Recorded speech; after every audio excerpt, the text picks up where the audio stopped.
I've seen a lot of bankers, and I've seen a lot of cops. I've seen a lot of lawyers pull out all the stops. I've seen a lot of children with their parents in their hands. I've felt a lot of women who refuse to understand. Well, I don't think I understand why we're making such a fuss. And I don't think I understand what's come of all of us. And I don't think I understand why we take this world for granted. I just want to get right back to Guitar Players Planet.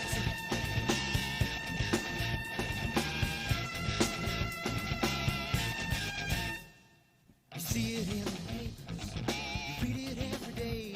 The riots and the fires going on in South LA. The muggers and the government, they're all wanting the same thing. They take you for your money and whatever else bring. Well, I don't think I understand why we're making such a fuss. And I don't think I understand what's come of all of us. And I don't think I understand why we take this world for granted. I just want to get right back to Guitar Players Planet.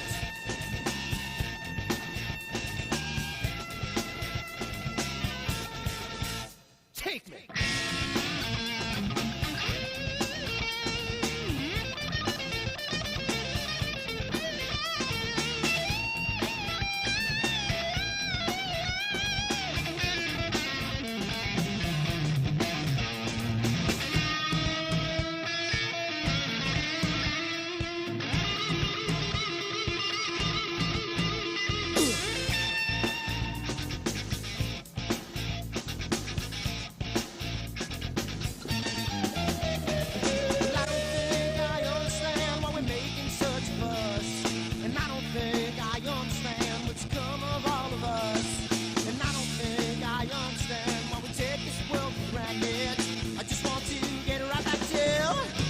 Guitar Players Planet.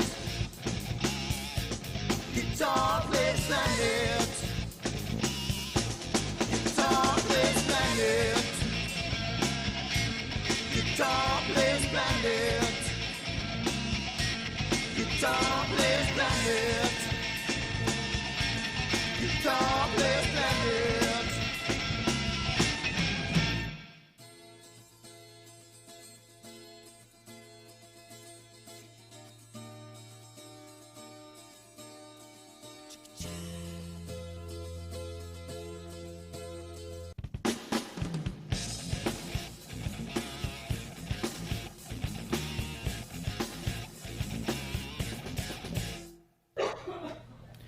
Hey, everybody. Oh, wait a minute. Everyone's got a hat for me. What? What the hell? What? Hey. He's the Man. Grinch. Dan's the That's Grinch. messed up.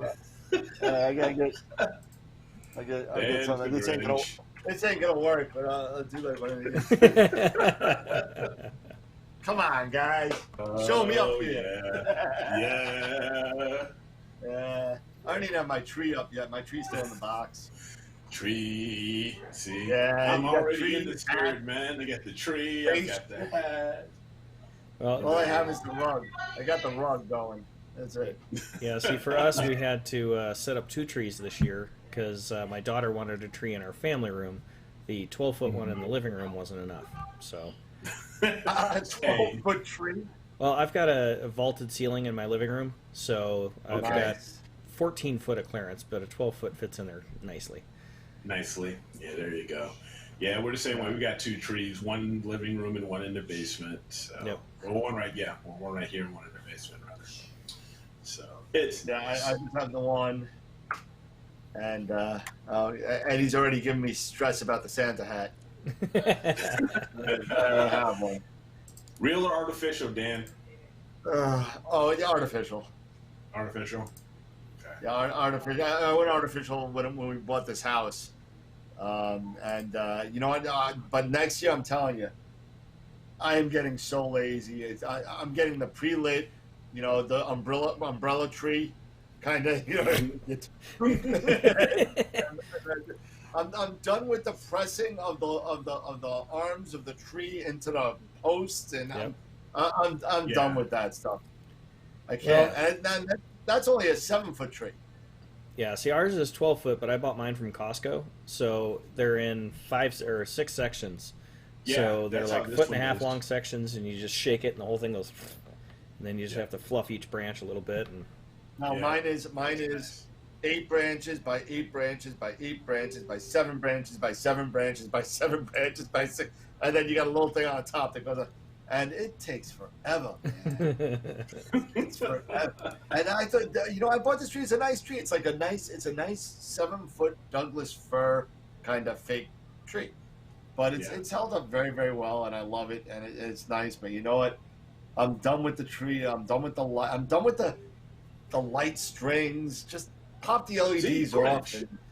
See, Grinch. There he is. He doesn't want to go through all that stuff, man. see, all my You stuff gotta do came. the man. You gotta be. Grinch, You gotta do the Clark. You gotta do the Clark Griswold type stuff, man. You gotta do that setup. You want to hear Grinch? It's 9 days to Christmas, and my tree's not up yet. Yep. So- There he Well, is. So the day after Thanksgiving, we put up the 65,000 lights that I put on my house. It's all set to music. 65,000. So I mean, I do go full Clark. 65,000 lights. Yep. What? It's not Wait, quite covering the what? entire house, but it outlines it. No, 4,500 square. It takes a lot of lights to cover a house. Oh Yeah. my goodness! I need to move to Arizona. My 2,600 square foot house is like nothing. Yeah. You're probably paying the same mortgage too. Probably. Yeah, we're about 2,400 a month. Yeah. See. Oh, you're yeah. paying Yeah. less. Yeah. You're in New York, man. You know, New York State. You can forget about it. God. I got to move. Well, I got to. Our property taxes are only like 3,000 a year Oh, shut up. on a quarter acre. Shut up. Okay. Let's all say You it got together. a, you got a I hate cardboard you, box. Jason. on that. Oh my God, that is incredible. Oh. Yeah. I mean- But I'll actually say I'm done with all the stringing of the lights. So I went out and I bought a bunch of projectors, and Yep. floodlights, and that's what does everything for me because I'm tired of There you go. See, I drove screws in all of the areas, so I just go up and hang. It takes me a full day to get it all up, but I do get it all up. I also, part of the display, I have a 25-foot flagpole, and at about Yeah. 18 feet, I mounted a pulley, and I have a tree that comes off of the flagpole that's Nice. got 14 strands of lights on it. Nice. And then, so it'll dance in patterns and stuff, all set to music. Got 12 different pieces of music that are all orchestrated. He's got a freaking party in his front yard. He's got a regular disco. Yeah, well, as we get closer to All Christmas, dancing to holiday music, all the lights. as we get closer to Christmas, I usually get about 8 to 15 people parked out front watching it because it plays on a radio station, so they can tune in. Oh, in you their have cars. that set up too. So Yep. so they can do you hear have it. the sign. You have the sign out there that says "switch to here," switch to Yep. this, frequency on your radio. Yep, 89.7 Oh, yeah. FM. That's That's what a buddy awesome. of mine has. That. I It's pretty broadcast an slick. eighth of a mile. That is awesome. That is I pretty darn- wish. I'm trying to find what my house usually looks like on a picture that I have, just to show you what I normally do because people always make fun of me. But Now, mind you, my wife wanted to do what she considered to be the most epic display. She wanted to get a cardboard cutout of the Grinch, post him about 7 feet tall, and have one string of light, and then the other half of the string sitting on the ground with him pulling him off the house. I didn't quite go for that, but that's what she wanted. I found it. I actually found it. Trying to see And if I here you can go. find that. Here's a picture of what my house normally looks like on Christmas, and it's a daytime shot, but whatever. But there you go. There you go. Okay, I like it. So Oh, I good put Lord. it. What? That's my display this year. That's Jason. Nice. You're ridiculous. Ain't he? You're ridiculous. Well, that looks and- like that looks like the Star Wars thing that's all over YouTube. The Star Wars light display. Yeah, I haven't gone that Yeah. wild. We did do one incandescent light piece in our entire display. We have a Christmas flamingo. A Christmas flamingo. Yeah, one of the neighbors, that's the only thing he had in his yard. And we had some friends from Utah come down, and they bought their foreign exchange student from the Netherlands. Uh-huh. And so we hyped up this epic display. We take her through the whole neighborhood. We walk her over in front of this house, and the only thing there is this little flamingo with a Santa hat on. And she's like, Oh okay, my so God. where is it? That's it. That's the most epic display. It's one thing. She's looked at us, but now it's become the running joke, and every year she talks about it and sends us a text. Hey, do you have your flamingo? So this year she bought one for her tree. So I'm like, that's it. She got one for the tree. I got to get one for the yard. So we got one for the yard. Because the guy stopped putting his display up. So, but speaking of, of course, Christmas stuff, I was checking Clear Outside, and it looks like that I might be in the clear for the Christmas star on next Monday. So Yeah, I me too. might be in the clear. Hey Dan, we see your screen. Yeah, we see your. We don't see you. We see your browser and everything. Your Google. Oh, really? Your Google Photos. I Yeah. hit stop share. It didn't Oh, do it. it's just Toggle screen sharing. Yeah, click that toggle screen sharing icon. Maybe. There you go. There you go. There you go. Yeah. Yeah. So let me go here. Astrophotography. Yeah, I'm hoping to be able to get out. I'm going to go with a buddy of mine, Tyler, and his girlfriend to the opposite side of the state, about an hour and a half from me, to hopefully be able to grab it if the clouds are clear. Yeah. And come on. There we are. There we are. So yeah, so here we are. So right now, 'cause I'm in a Bortle Class 5, so it looks like we might have a chance. Yeah. Yep. So it looks like there could be a chance there, and it's looking promising. Nothing, all clear. So, and tomorrow I'll finally have a chance to maybe actually get some imaging. Maybe we'll see how this goes. Because it's been nothing but clouds for like the past week and a half. Yeah, my problem is I've been imaging like crazy and haven't gotten any of the processing done. So yeah, Ooh, I mean it's just been good for me. awful. Yeah, I think I'm screwed until Tuesday. Yeah. So yeah, Thursday I'm 80% going to clouds on Monday. And Monday I'll be able to That's do some Monday? more. Yeah, Monday I'm What looking are at you at, 80% 80? high cloud. Yeah, I'm at a whopping 77. There you go, 77. Yeah. Well, are you part of the belt that's going to get hit with that nor'easter, Dan? I'm in it. I'm in it You're- right now, man. I'm getting slammed. Yeah. There's like 4 inches down already. Damn. Wow. Yeah, and Yeah, I saw some of that it stuff started, on the it started news. at about it started at about 3 o'clock, something like that. And it's been tapering off, and it's just been kind of hanging in there. Then all of a sudden, like in the last hour or so, we just got. It's gonna go like this till like 1 a.m. We're gonna get slammed. Yep. I hope Camera Concepts is closed tomorrow because I don't know if I'm gonna make it.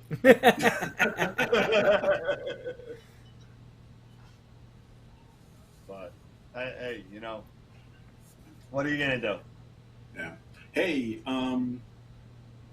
one thing that I was noticing that speaking of Camera Concepts and buying gear, have you noticed? I think it's now because of the holidays or something that PayPal is doing 4-in-1, 4 payments.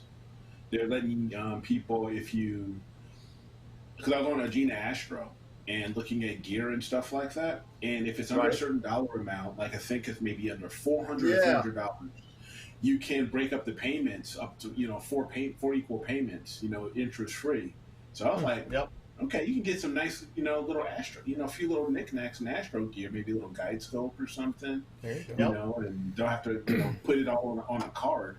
You can put it on your debit card and do that if you Yeah, wanted to. and a couple of the other bigger vendors like OPT and Woodland Hills and stuff like that have either a firm or bread, Or bread. Yeah, bread. which allows you pay. You get your Astro gear. I'm still paying off my EQ6R Pro. I'm still paying it off. Okay. $50 a month for the rest of my life, but I'll pay it off. You know what I mean? Yep. But it'll be yours in 5 short years. Yeah, obviously, I don't pay $50 a month, but it's like if I want to, I can only pay $50. If I want to pay $300, I can pay $300. But it's convenient that you get the gear now, and you still pay it off. It's not like it's a layaway where you got to wait till you pay off to get it. That's Right. one of the advantages. Yeah. Yeah, because I just noticed that PayPal was doing that, and I was looking at because I was talking to you, Dan, that I was thinking about getting another ASI Ever, and stuff like that. So I was like, oh, okay, there's an option, 30, it's like $40 or something, $40, Yep. every couple of weeks. It's like nice, okay. But no, we got a hell of a load of ZWO stuff in the store. We got like 3 shipments in like 3 days in a row, and what else you got? we are we're stocked. We're stocked. we're stocked. We're stocked with ZW. We got like 20 ASI Airs. But I mean, forget about numerous cameras. Some cameras are still, because of ZWO, that they're a little bit behind. But most of the cameras we got. So what about which mono cameras do you have?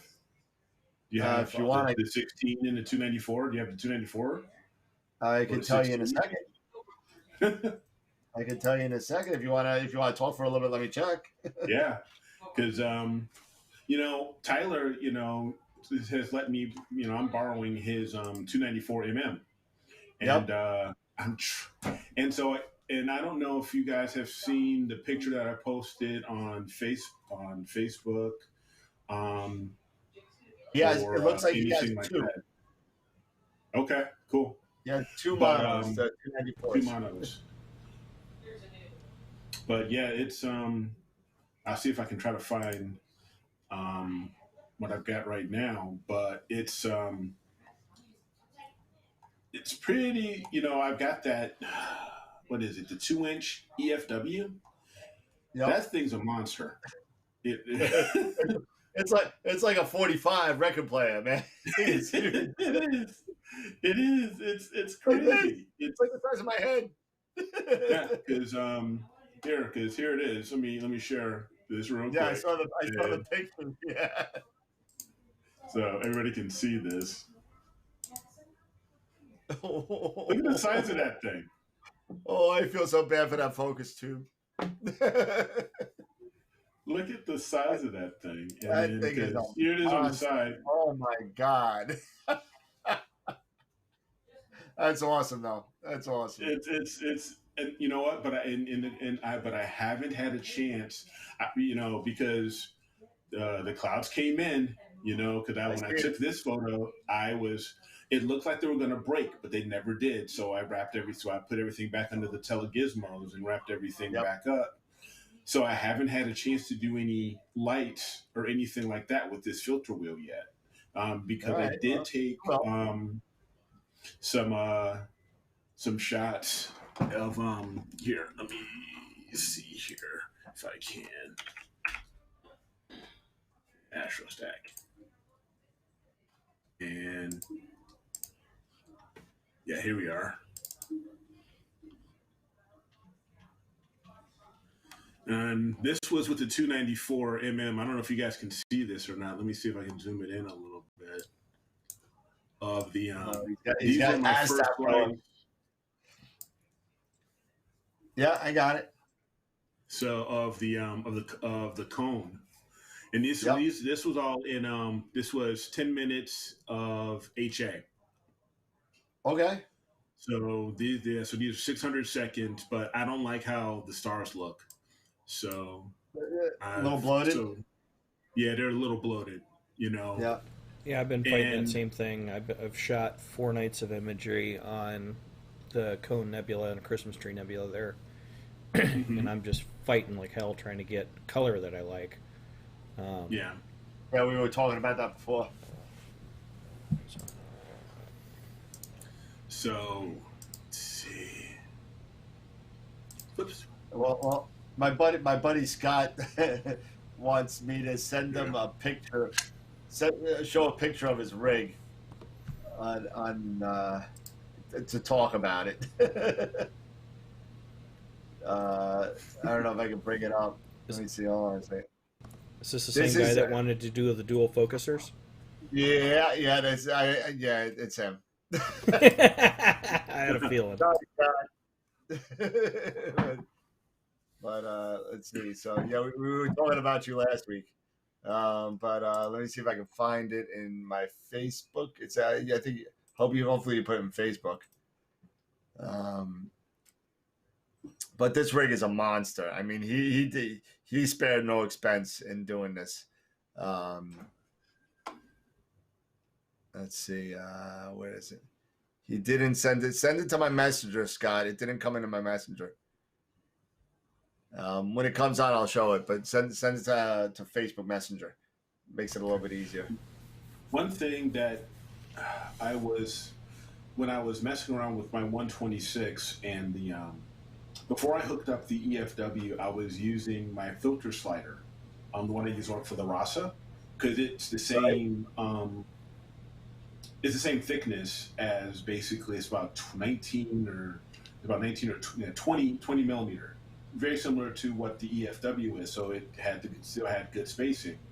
So I hooked that up, and I was also using the ZWO OAG. Right. And that's what I basically, wanted to use because I was getting close to, 1,000 millimeter focal length, which, personally, if anything gets close to that, I start thinking I may, want to go ahead and use my OAG instead of a guide scope.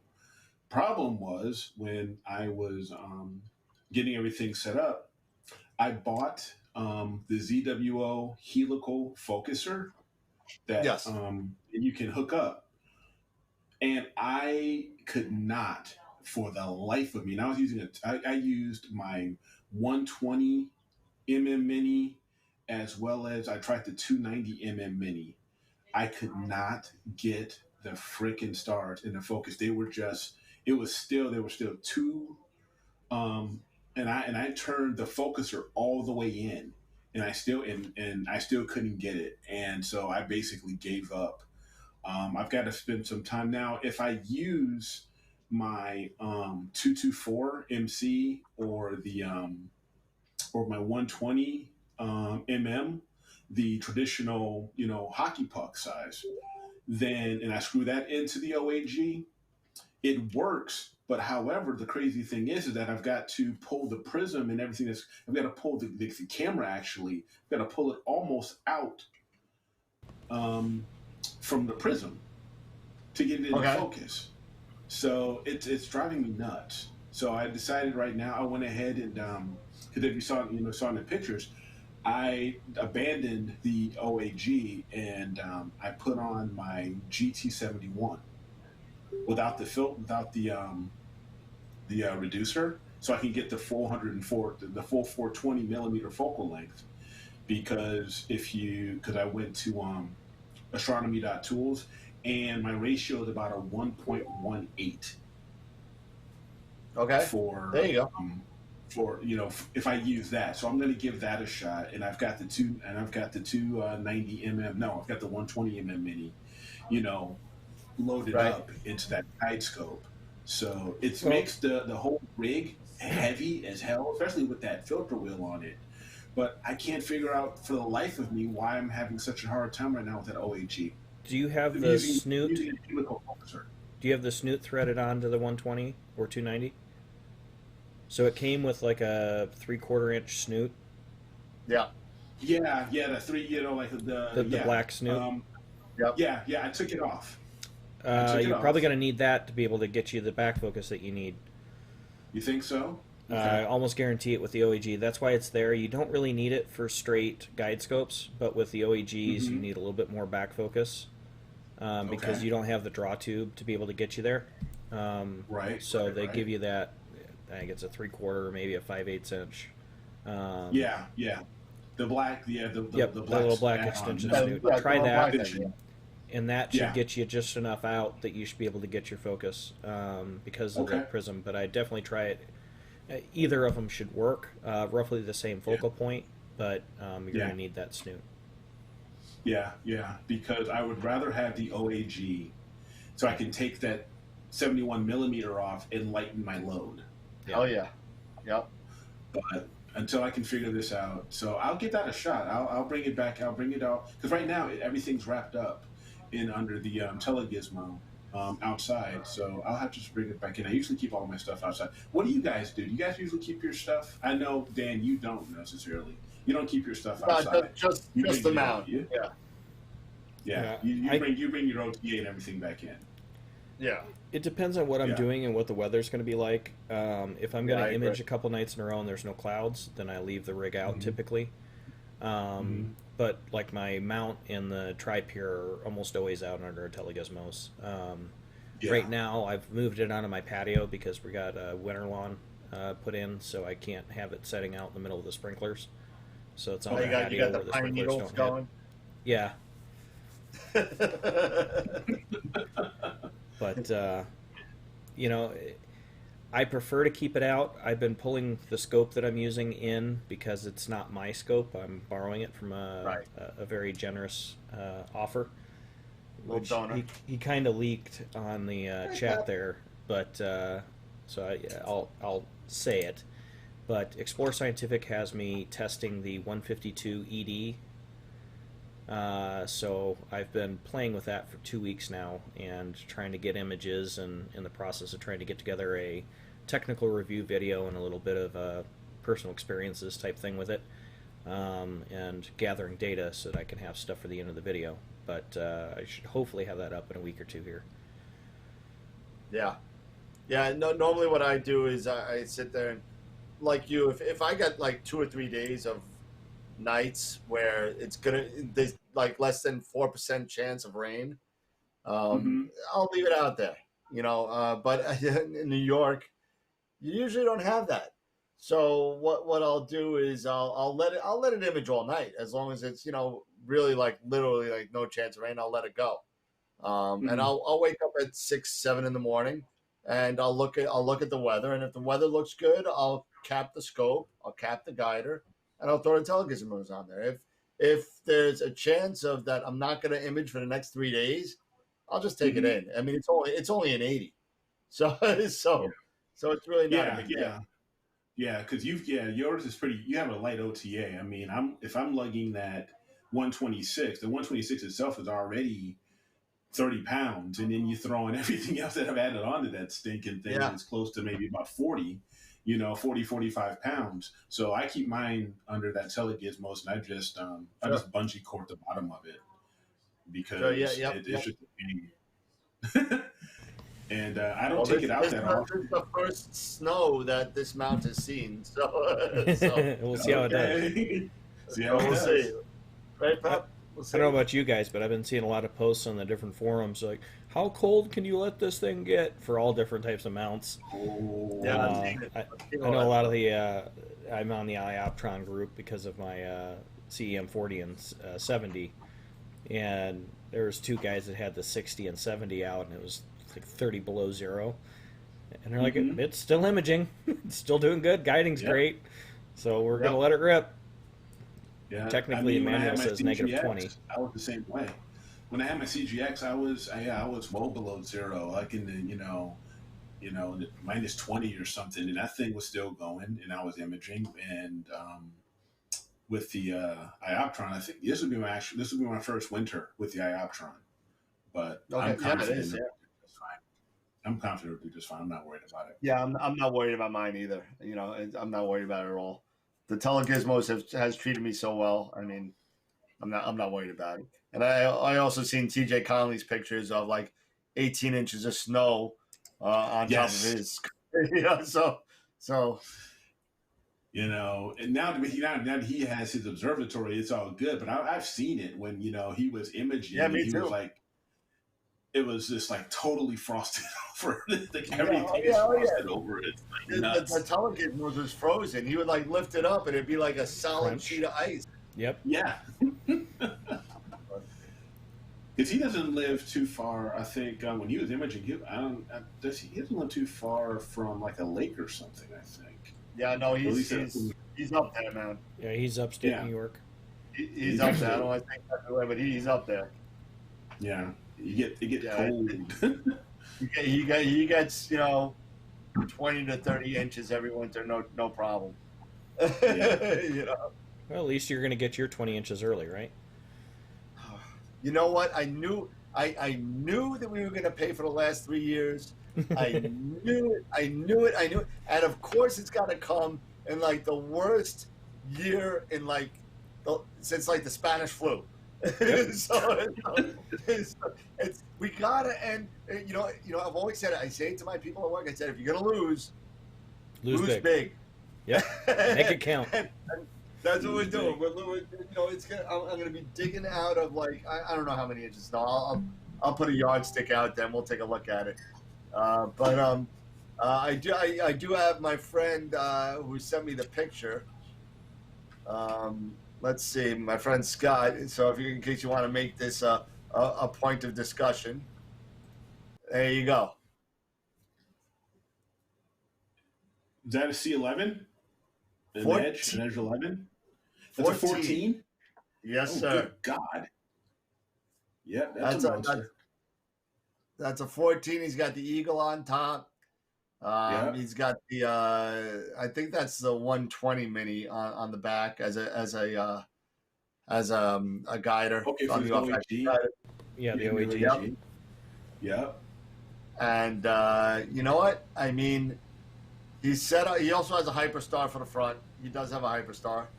But this is the way he's setting it up with the back. He decided finally to just use the micro focuser with an EAF for the back. The EAF is coming. And that's it. He's got that on he's got it on a wheelie bar. Yeah, he's got the JMI wheelie bar. Yeah. Okay, I recognize that. I've got one of those myself. Unfortunately, this is a basement, so now he's got to lift it all upstairs. Yeah, that's a CGXL, isn't it? Because the CGXL it is. It is. That's the L. Yeah. And he's got a white cat, and he's got the white cat on top. It looks like. Yeah, white cat with the handle and the echo. Yep. So he's definitely in for a either really nice winter or a really nice spring, whenever he decides to lug this thing out. So right. He's been getting used to the software. He's been doing it right. He's got it inside. He's getting used to the setup. He's ripping it down, setting it up inside, doing the right thing. So I wish him all the good luck in the world because it's definitely a hell of a treat. That scope is going to be crazy. Yeah, it's a good setup, Scott. Is this his first setup or no? This isn't his first.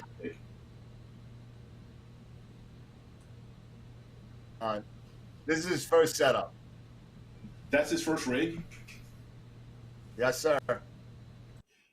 Yeah, when you talk about go big or go home, I'm like, holy crap. Well, somebody won the lotto? Yeah, no, he's also he's also a professional photographer. So he does have some photographic background. Nothing with astronomy except for wide field. But he wanted to get into astrophotography and he wanted to get deep, so he got deep. In deep. So in deep. Yeah, in there. That rabbit hole is real deep. So yeah. But you say he's got the Hyperstar too, so he's set. I mean, he can do a little. So he's got the Hyperstar, so he can do wide field off of that thing. And he's got the White Cat as well. Yep. So yeah, he's got really, he can do hella planetary if he wants to get into planetary. Oh yeah. Oh yeah. So. Oh yeah. He's gonna be set. He's gonna be set. We talk about this a lot with Schmidt Cassegrain's online as first choice for scopes. And That's all. If you're a long time watcher of the show since the past year, you know what we're saying. If you don't, Yeah. go back to YouTube and go check it out. So, but Goodness gracious. yeah, That's something. Yeah, that's a beast. That's a beast. Yeah, Man. So let's see. He said his scope's about 300 pounds. It's a 174 mini. I apologize. 174 mini, not the 120. That's the expensive one. That's like $600. Yep. mhm. That's you know, you need it. You need that size chip, man. For the, Yeah, the well, especially focal with that focal length, yeah. Especially Yeah. with that focal length. Yeah. Because he's at what, 1800, 1900?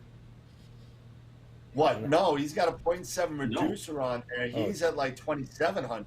Oh, jeez. Yeah. Yeah. But it's I think it's 14. 3940 native or something like that. That's ridiculous.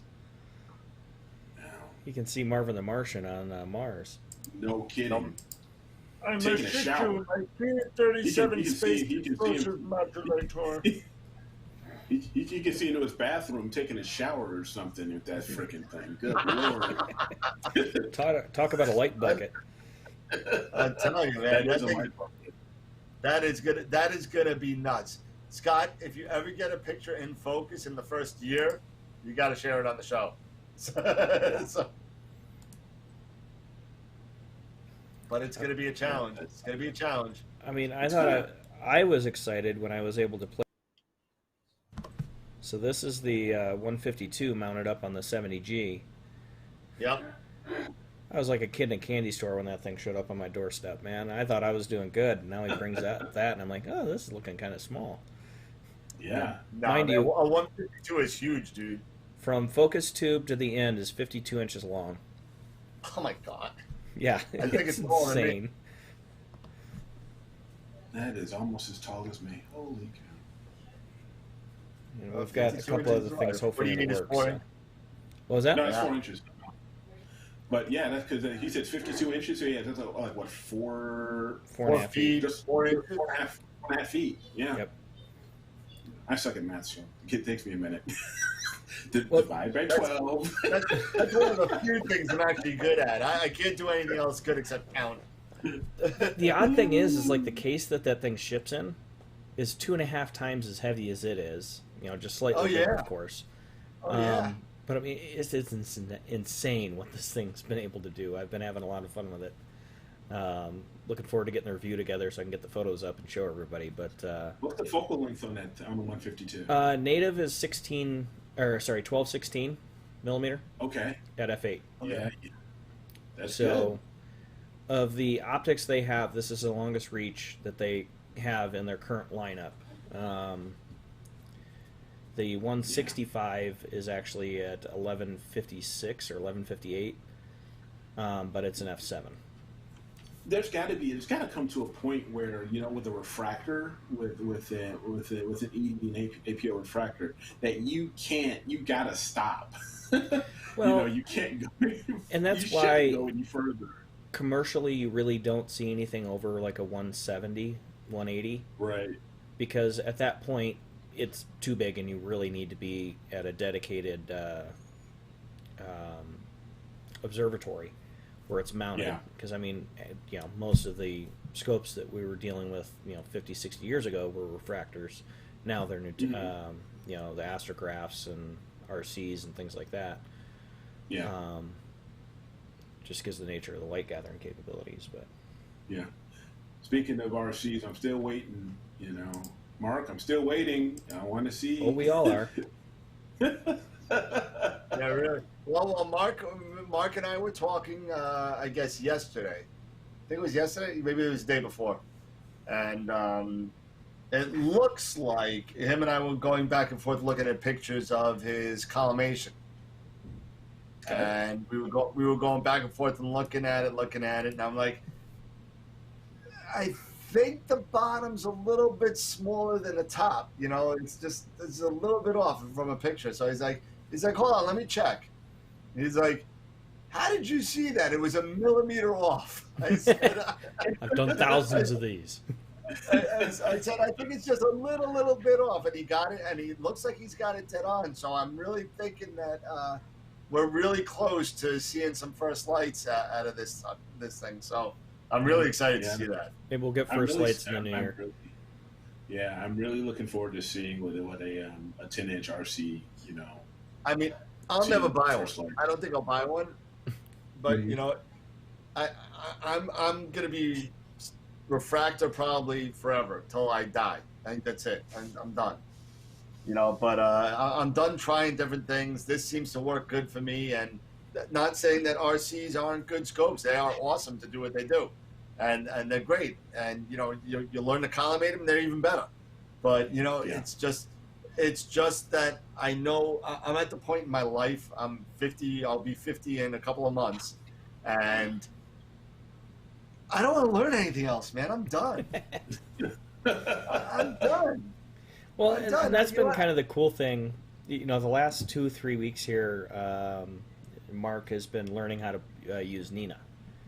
And seeing his light bulbs go off with that, and there's still a few things he's got to work through, but he's been like a kid in a candy store watching him take to Nina and figure it out.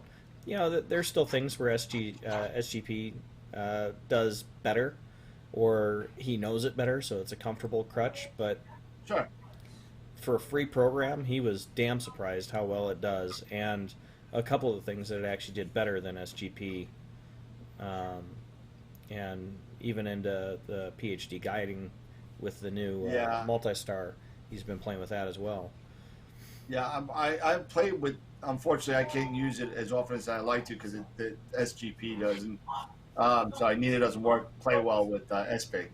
But when I've used it with my QHY camera, I just love how it's kind of like on the same kind of wavelength as the ASI Air. It's just so clean. Yep. And it's very with SGP there's a learning curve. Yeah. You know what I mean? That there's a lot that it does. It does a lot. And so does Nina, but Nina's like, okay, drop down, boom, boom, boom, boom, kind of like the ASI Air. It's drop down, drop down, drop down, okay, break doll, smiley face, I'm done. Whereas SGP, you're like, all right, is this going to work this time? Yeah. yeah, you got it failed. Okay, I'm good. That's why I like the ASI Air, because it's astrophotography for dummies. And that's me. Yep. Yeah. And I joke. I says instead of red, it should be yellow because it's like Cliff Notes for astrophotography. It's a short and sweet version. It gets you right in there, gets you the sweet meat of what you need, and gets you out. I may be dating myself. They should put like the album cover for Striper on there. Black and yellow. But at the ASF for $300, and we said it probably every week thousands of times every week, yeah. And for $300 for an all-in package like that, it's a no-brainer. Well, and the fact that this year they took a pretty big leap in getting into planetary for those that really wanted to get into it, and they opened it up, and it's been very functional for those that are in there. They're loving it. Doing the autofocus routine and finally getting that in there to actually be able to use the autofocuser as an autofocuser instead of a manual focuser that with a drive controller. Both of which worked well, but the autofocus patterning has been pretty spot on. I know that they've been having some issues with the latest release that came out, but there should be some beta cleanups that'll be coming with that here shortly, we hope. But, like I'm going to talk about in the video, for me, it's just a clean solution. And, I think that Nina is going to be that same thing, and a lot of people are going to see migrating that way. We're already starting to see a fairly big amount of the YouTube videos and things like that coming up with Nina, so I think it's only going to get more prolific as people continue getting into this and use that as their first stepping stone. They're going to get comfortable with it and run with it. Yeah, no, I agree. Yeah, we actually had a question regarding the new 11-inch Rasa, the version 2. Yep. Yeah. Now I don't know much about the version 2. It's fairly new. Within the last 2-3 months, right? Yeah, so I haven't seen any reports on it. But as far as I know, it's it's still an F2. Yeah, I think they upgraded the fans on it. But I don't really know much about it other than that. I haven't read anything about it. What we could do though? I think it was Tech World. I think Tech Paradise. Yes. Yeah, Tech Paradise. The CGXL is awesome. It's a beast, but it's awesome. It's really, what is it? $3,500? $3,900? Whatever it is. The CGXL, yeah. Yeah, it's a great mount. I know 3 people that have it, and everybody I know that has it has no problems with it. They love using CPWI with it, and they love it. I don't have it. None of us have a CGXL, I don't think, but the reports that we've heard from it have been awesome. As far as the version 2 of the Rasa, the 11-inch, there's not much out there on information on yet. What we can do between now and our little hiatus on our next show will be the 6th. We could definitely try and get some information together. I'm sure more will be coming out. So once we find out, it'll be good. But you know what? If you want something that has a long, short-term exposure, an F2.2, I think it is. It's going to be awesome. Yeah. I think it's, I'm waiting to see, because I have the Rasa 8. I'm waiting for solutions on the tilt. I mean, that's been the biggest crutch with the 8 has been issues with threading on that M42 adapter.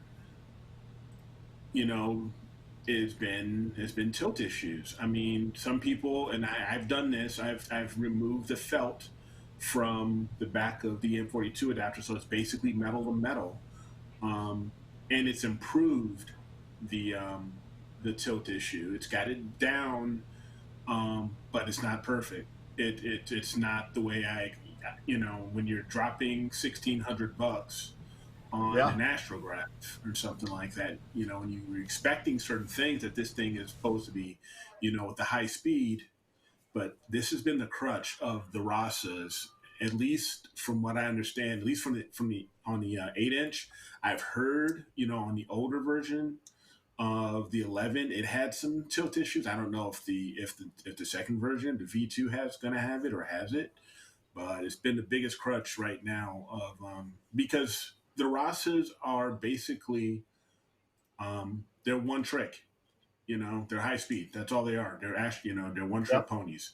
And for them they've got to solve this. Celestron hopefully will figure out something and they'll solve this and be able to also give a solution, not just make a new modification, like a new version, but give a solution like an adapter, a new M42 adapter or something to current owners to help recognize, we know that this is a problem and here's the fix for it. So it's I love my Rasa. I've done some great images with it when I've gotten everything right, when it came to the stars and the corners and the flat field, when it's gotten relatively flat, I've kicked out some great images in my opinion for it with it.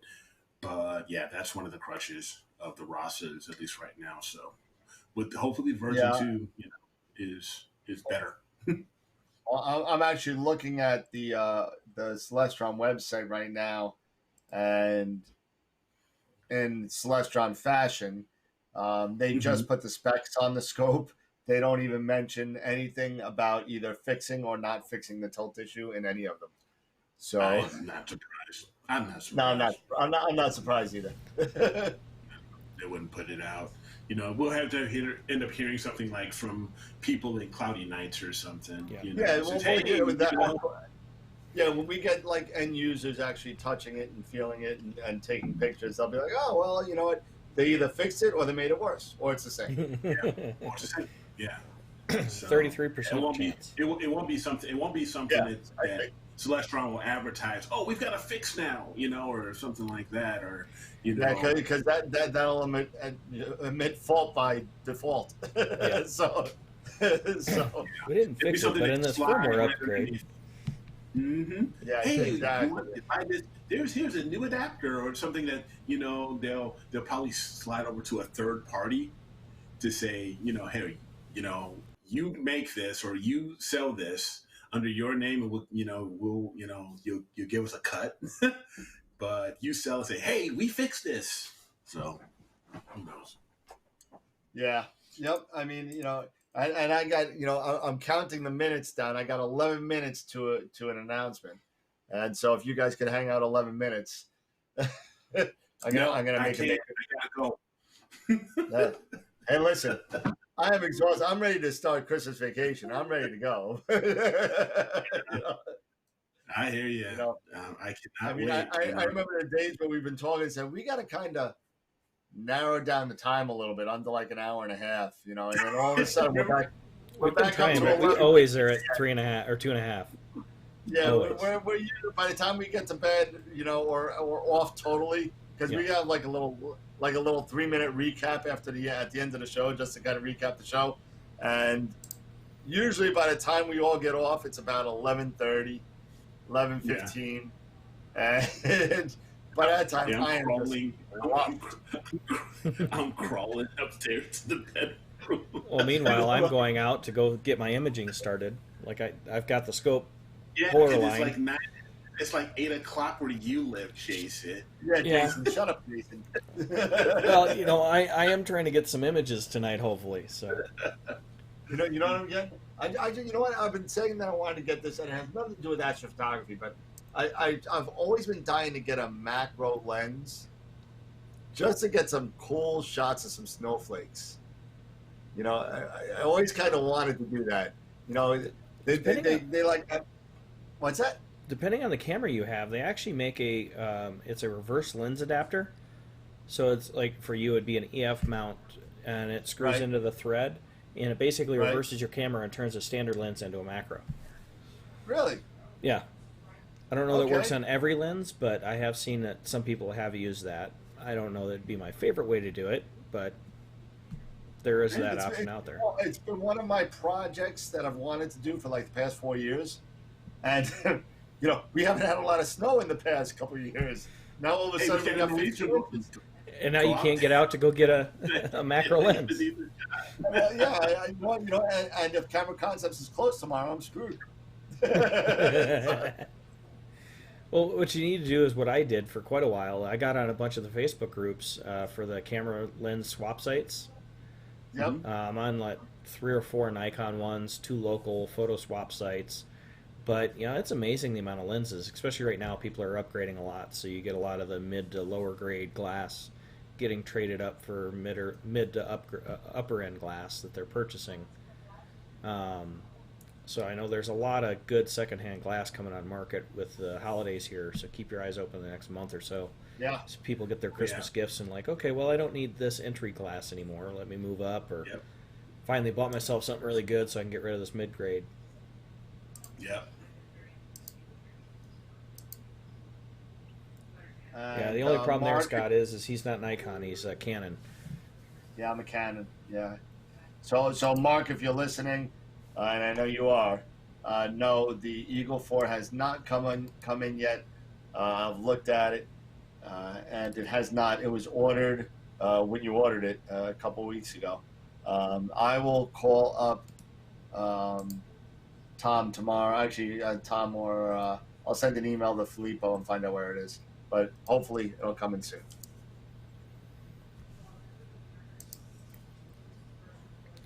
Well, and like most anything shipping right now, everything is so slow. I know Dan sent me some stuff a couple weeks ago, and it still hasn't left New York. It's still in Jersey. Yeah. It's still in But Jersey. it's still sitting in Queens. It's still in Queens. It's in Queens. I could have driven it to Arizona by now. I was going to say, I think we could have strapped that to carrier pigeon. It would have made it. Oh my God! When did I send that? I sent that like at the beginning of the 2 month. weeks ago. 2 weeks ago Yeah. tomorrow. I'm checking it here.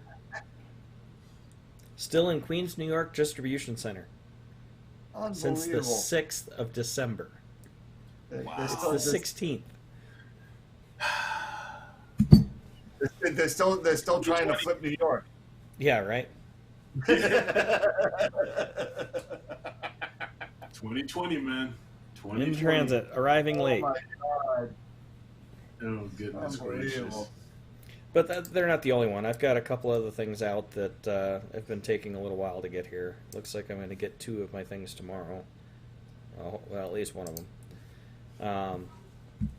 So in playing with this mount, I discovered that all of the camera manufacturers do the camera mount accessories at 42 millimeter, which is really cool, but and I won't get vignetting at a APS-C, but at full frame you will, without being at 54 millimeter. So I went on the hunt for a 42 to 48 millimeter step-down ring,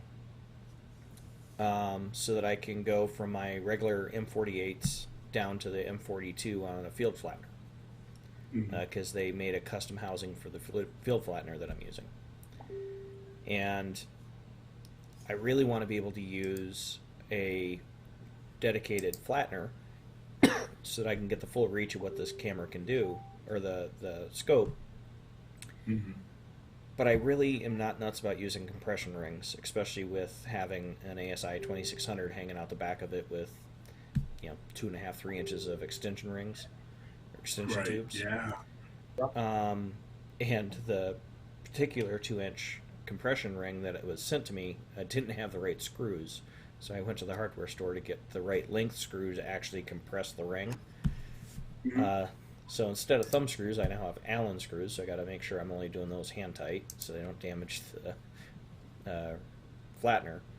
But I really wish that somebody would make a somewhat standardized, like 2.5 and 3 inch draw tube step down ring to a standard M48. Yep.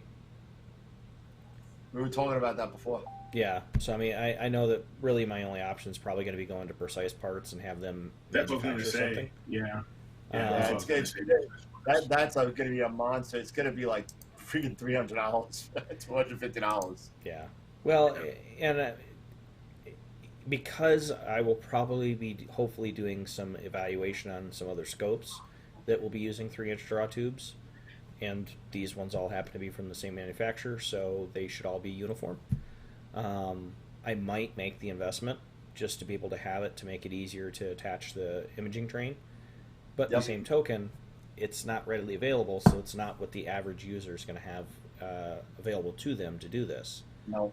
Yeah, And, I hear you. Using the FFFR that I've been provided as part of this evaluation, the FFFR works great, but I can't get full focal because I can't put a camera directly on this thing.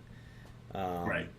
So I'm trying to find a way to directly thread without having to go buy a custom ring from Moonlight and putting my 2.5 CFL onto the 152, and be able to then use the flange adapters and everything I already have that were purchased specifically for his hardware. Which works perfectly because that's the way he set it up, but it doesn't work in a universal sense. So it's not a cheap option there, because if I do 4 scopes, that's $400 to get custom rings for each scope, especially for something I'm not keeping. Yeah. Now so it doesn't come with, it comes with an FFR, but it doesn't come with a straight flattener. It doesn't come with an FFR. You have to get that separately. They get it separately. Okay. Their retail on it's like $450. Yeah. Okay. But the FFFR does ship with a custom threaded camera adapter ring that threads on and goes down to an M42, and then I got to move from M42 to M48 for all of my spacers, because all the spacers I do are M48. Hence, the land of adapters. Yep. Yeah. There it is. Okay. Now I got you now. So I mean, that's what I've been working on. I know I kind of mentioned it last week, and I've been working on it a lot today, trying to get the video shot and hopefully here soon edited, the proper way to do back focus, because it seems to be one thing that a lot of people struggle with, and it's complicated, but it's not. It's actually pretty simple when you boil it down to brass tacks, but it's intimidating at first, and understanding how to adjust and what you're looking for to adjust seems to be the biggest hindrance. So hopefully I can help clarify that a little bit and make it easier for everybody. Okay. Jason kind of froze for a second. Yeah, that's what I say. You frozen. Technology. You gotta love it. You gotta love it. You gotta love it. And you know what? I gotta say this. You know what? In all fairness to Jason, this platform that we've been working on for the past couple of months, this is a Jason Janes creation. So he actually got all this stuff together and has been doing, not only helping us out and hosting the show, but running it all at the same time. And it means a lot. This year we've grown quite a bit, and not only in our knowledge and our fan base, but as far as technology is concerned as well. And that's on, that's all on Jason. So thank you, Jason, for all the stuff that you do there. Oh, it's my pleasure, guys. I love seeing the show, but this is my forte, and I hated seeing poor Dan struggling when there's a technical glitch or trying to connect with somebody or something's not working. Hold on, I'll be right with you. Just stay right there. And I'm sweating. I'm like, am I hitting the right button? Damn it! No. Poor guy's got sweat rolling off his face like a hooker in church. And but it reminded me of, what was it? The movie Airplane. Yep. I don't have a drinking problem. Yep. But it's been my pleasure, and I'm glad that we can kind of step up the production value, and hopefully you guys are enjoying it on the viewer side. But we're trying to make a more rounded platform. It's fortunate for me that I had to get some of this hardware for my career anyways, what's left of it. Mm-hmm. Fortunate for us too. So, so I've made a pretty handy investment to make sure that we're bringing you guys a good show. But I appreciate being able to be part of this and having access to not just you guys, but the team that we have here and the relationships that we have as part of that. It's been a really great year. Yeah, it's really odd to find three people that actually like each other. Well, it probably helps that we're at least 1,000 miles apart from each other. That does help. Because we can only know each other electronically. Dude, I'd be knocking on Eric's door. Yo, man, come on, man. Well, I know in a week they're probably going to be in an RV. Hey, man, shitter's full. Can we pull up? Exactly. Dude, I just need you creak for 1 second.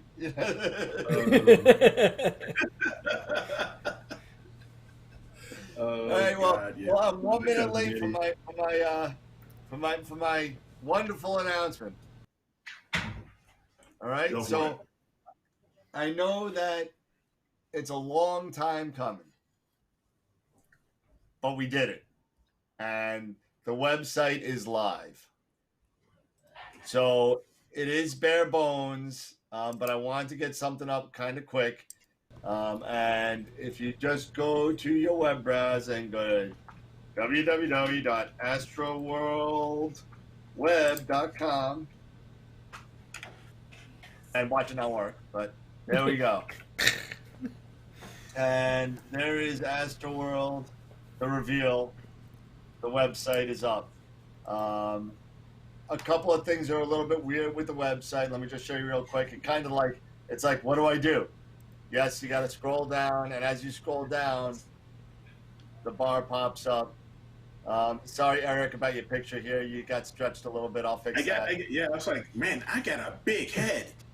No, I'll fix it. I don't know what happened. For some reason with these things, everything got stretched a little high. The only thing that didn't get stretched is the Vulcan hand salute. I don't know how why, but everything else got stretched. But on the top will be, all our pictures. And if you guys give me more pictures, I'll throw them up there because I only had like one from Jason and one from Eric. The rest of mine, I don't want to make it seem it's all mine. But, send me some more pictures and I can throw them up here. As you go down, there's the latest images and you can post whatever you want on there. And Eric and Jason, I'll give you access to make your own posts. So okay. you'll be able to throw up whatever picture and whatever thing you want to do. And it has the latest post. It has my mini review of Ready Player 2 with no spoilers. So and at the bottom you have AstroWorld TV, and it always has the most recent episode of AstroWorld TV, and it has all the rest underneath. There's also trivia. Oh, this is pretty cool, man. As you go into, and the thing I want to show everybody the most is there's a link on the top for contests. And if you go into AstroWorld Southern Sky Challenge, there's a PayPal link if it pops up. There's literally a PayPal link right here, and you click donate now. Yeah. And you could donate whatever you want in there. It goes to AstroWorld Web, and all the donations go directly to the imaging data set for whatever we decide to image at that time. Right now, we actually have $235 in there right now. So wow. feel free to make any sort of, no matter what you donate, you get access to all the data. And then we'll decide again on the contest what we want. I would love to get the contest done by, my birthday, February 1st. That'd be nice. But that's it. So I mean, there are other pictures. There are other stuff going on in here, and more stuff will be available as we start adding stuff on there. Dan, Eric, and Jason have their own list of astrophotography. When they give me pictures, they'll be up there. And it also has, let's see, we'll go to Eric's page if it works. And is he actually going to show me? It should. And there's Eric. A little bio on Eric.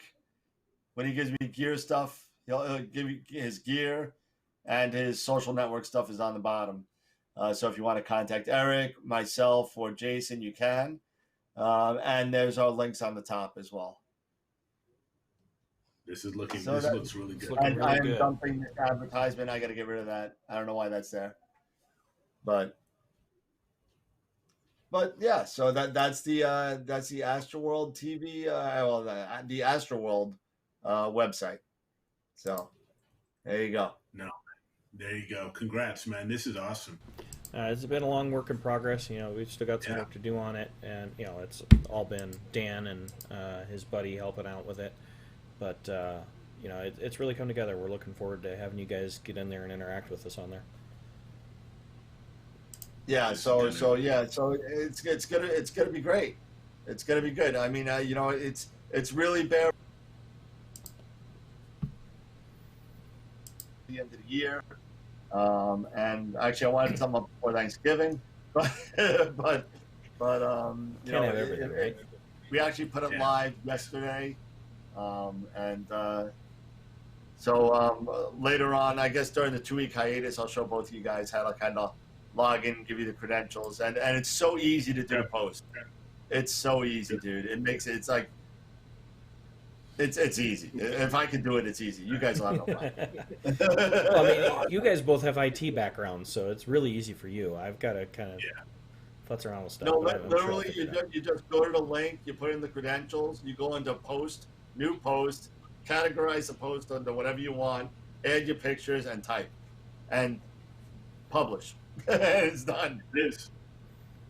That's it. Awesome. So WordPress does a really good job. I'm actually pretty impressed the way it's kind of handled things. But we had a little run-in with server issues, and there were certain things that the old server wouldn't be able to handle, like high-res photos and that kind of stuff. So we had to switch over to something else, and we did.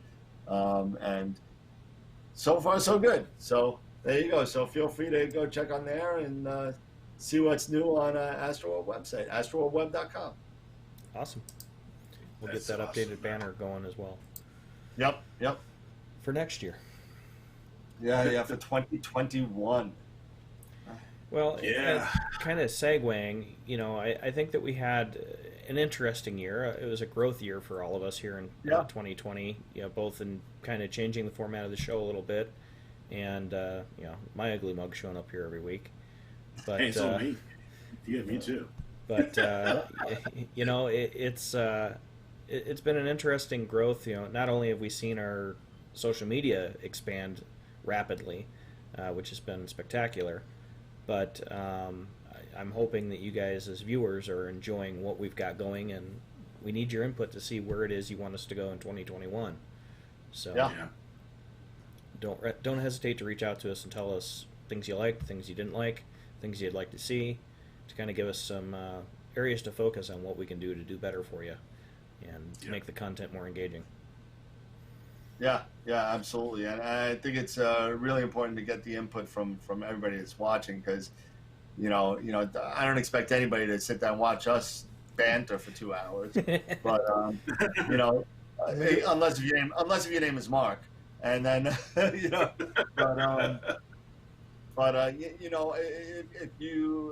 of the people out there are thinking about how to make the content more relevant, or anything in general, who cares? If you want to come on and show your own stuff, your own rig, feel free. It's very easy to have somebody else come on. So just keep that in mind as well. That's one of the nice things with the way that we're set up. I can technically do 8 calls, so I can have 8 different attendees. 2 of those, of course, being Eric and Dan, so that leaves me 6 additional guests that can pop in. We prefer to do one at a time, and we can set that up and make that feasible.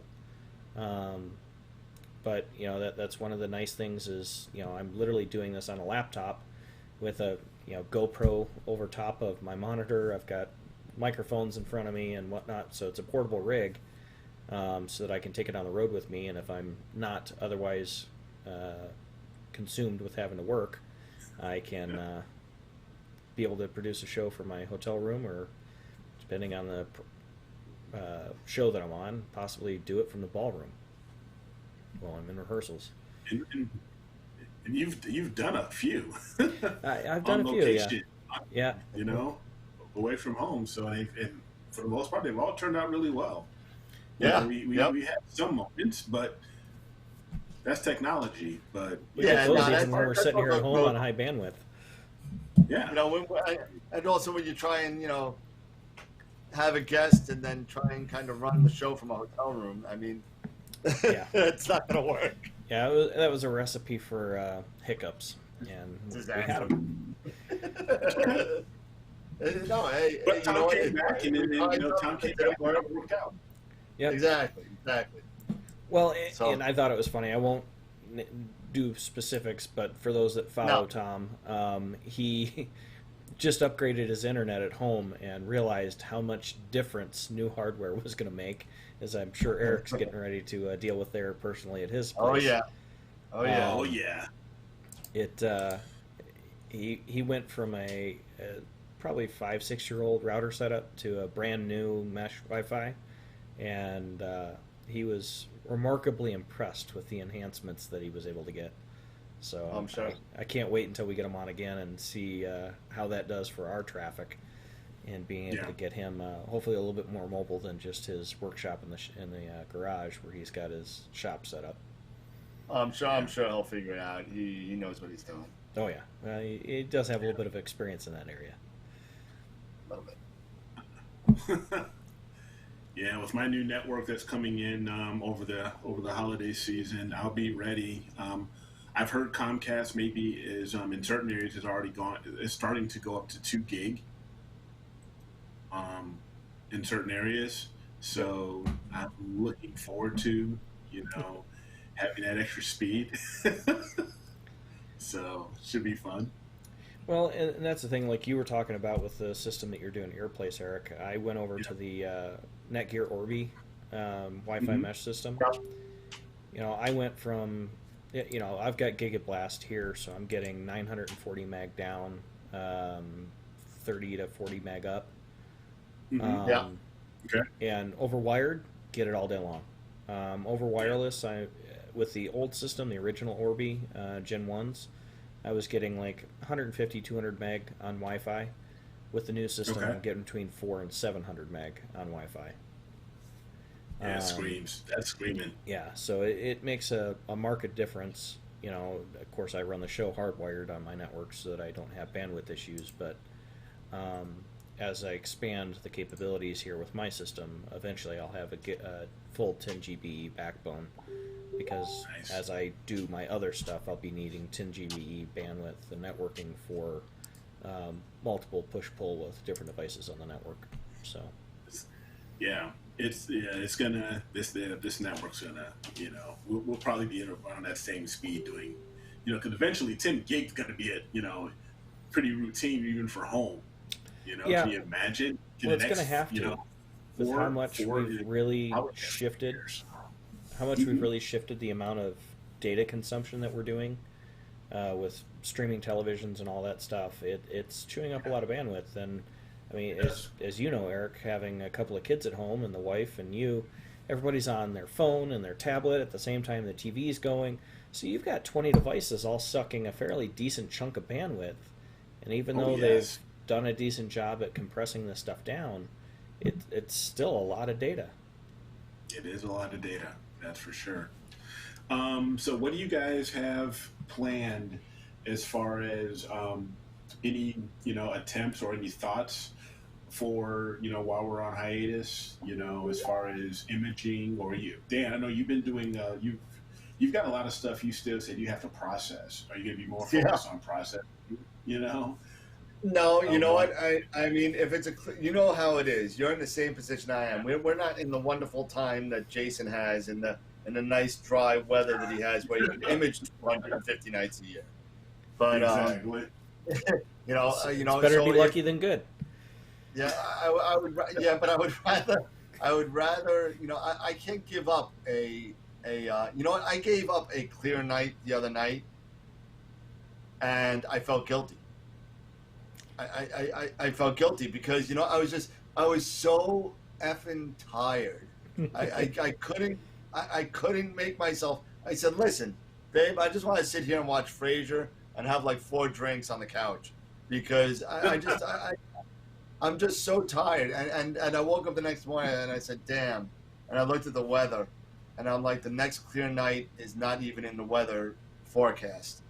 Right. And I'm like, so no matter what night is clear, I'm gonna image. I'd rather have the data pile up and sit there and say, so I can spend the 180 days of cruddy weather that I get in New York a year, that I have something to do. There's only so many times where you can take flats or darks, or Right. there's only so many times you can do that. How many times can I pull out a filter and do new flats? I mean, it's just, Well, and Well, that's that's even with all the clear skies, I've been acquiring tons of data. Now I just don't have time to process it because I've been trying to work on the scripts for my review right. video, work on the back focus video scripts because I'm trying to make it sound coherent and not sound like a bumbling idiot like I normally do. Um, trying to help my wife and child because she's still in school for another day yet. She still has school on Friday, and then she's out for 2 weeks. Hopefully, praying that she goes back at the beginning of the year and not getting school pulled out from underneath her. Um, Yeah. and then of course trying to get my career spun back up. So, right.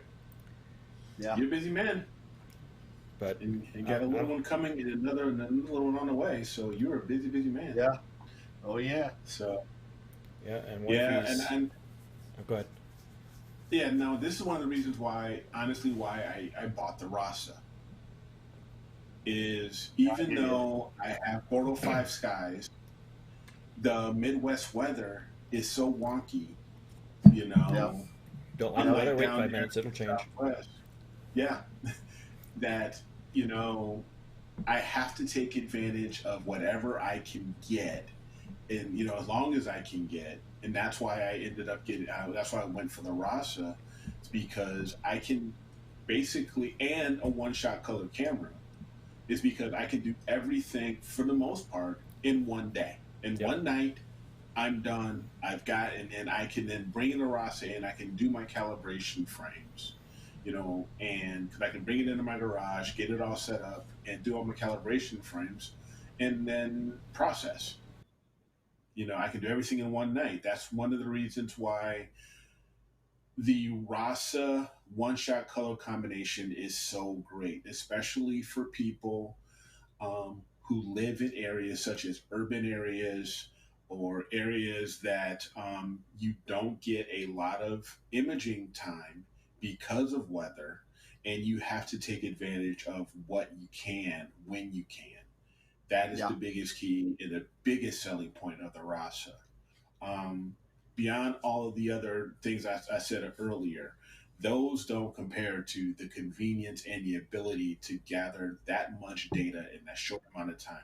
I can gather on the most part, one night is all I need. I don't usually image for more than 2 nights on the one target because I it's a light bucket. And you It'll don't have gather to. everything, and I don't have to. Yeah. And even with me doing a 10 minute, doing 600-second exposures, 600-second exposures at f2, that is almost that's a crazy amount of data gathering and light gathering, compared to doing the same thing off of a refractor, off of an f7 refractor. Yeah. So just curiosity. I mean, again, I don't have a Rasa. Just curiosity. Have you ever kind of like rolled over, added 10 minute at f2? Kind of find out. No, but what percentage saturation you're at with the stars? Well, I know when I've imaged at 10 minutes, if I'm imaging at 10 minutes, I'm using narrowband. I mean, that's Yeah, a yeah, narrowband. yeah, absolutely. So, as far as my saturation, I mean, my histograms have been probably, my ADU has probably been about, on certain targets, around 10 to 12,000 median. On HA? On HA. Using my And what's, multiband. and Using what's my your full multiband. well? I haven't looked. I honestly don't know. That's one thing I have to learn. Is to understand Yeah, what's my full well when I do it.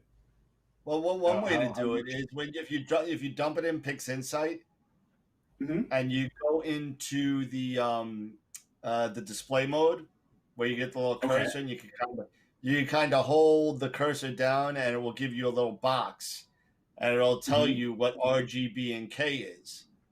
So you look at the K and you say, okay, you know what, 0.65 will be 65% saturation. Okay. So if you're 0.99, go ahead. You're gonna bring one up? Let me just find some data here.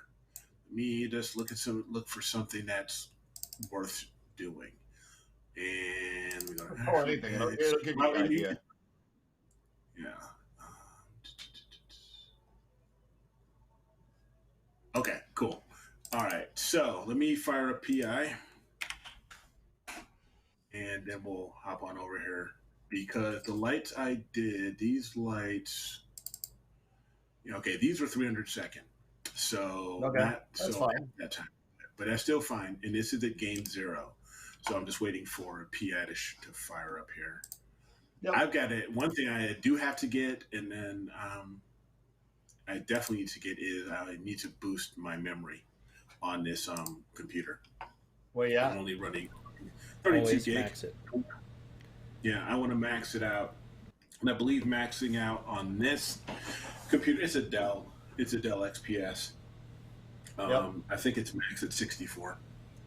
So I know I was running 32 initially, and especially with doing all the imaging, I ended up switching up to 128, and I didn't notice a market improvement other than I could have a lot more things going on and not have to worry about it. Thing.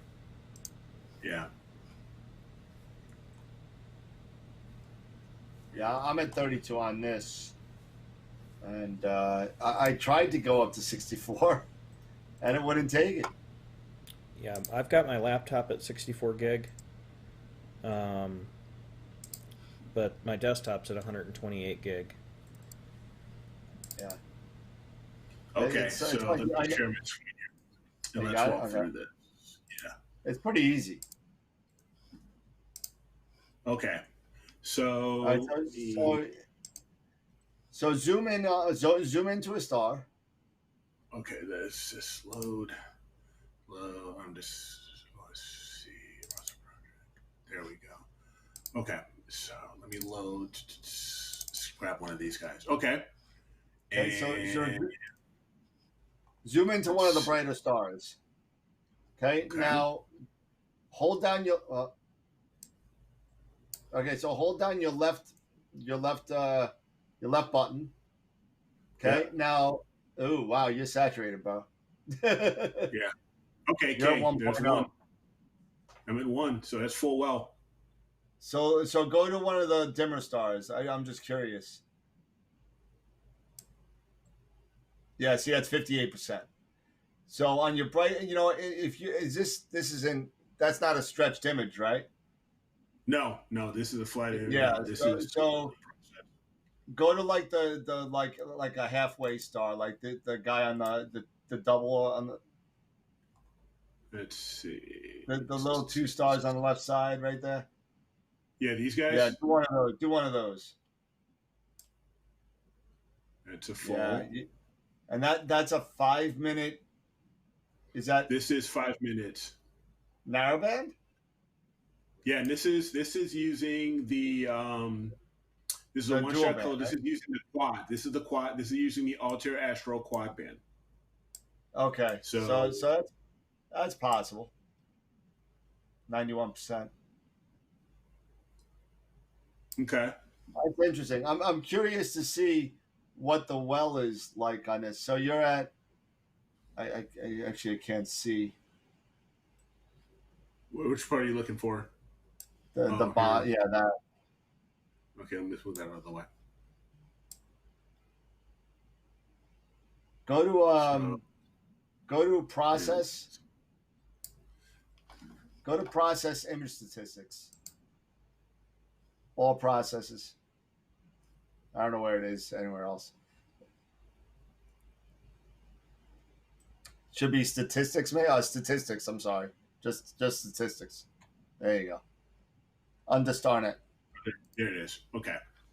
and then choose the view, and then get rid of the scientific notation. I don't know what the hell that's all about.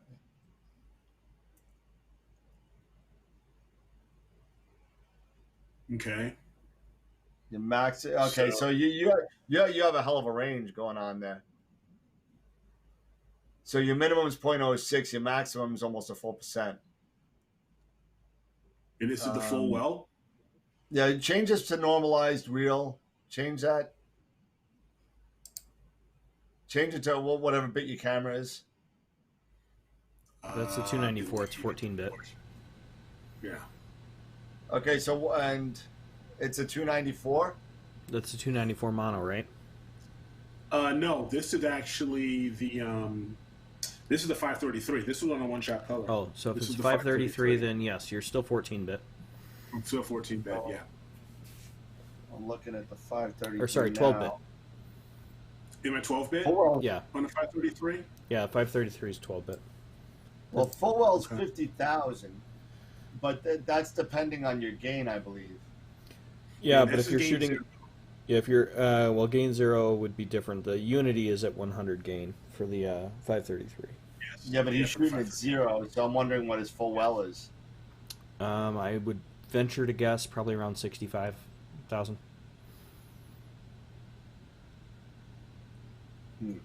Yeah. Unfortunately, because if I had, I'm gonna think here. I know it was either OneDrive. It's nice to see someone has as many hard drives as I do.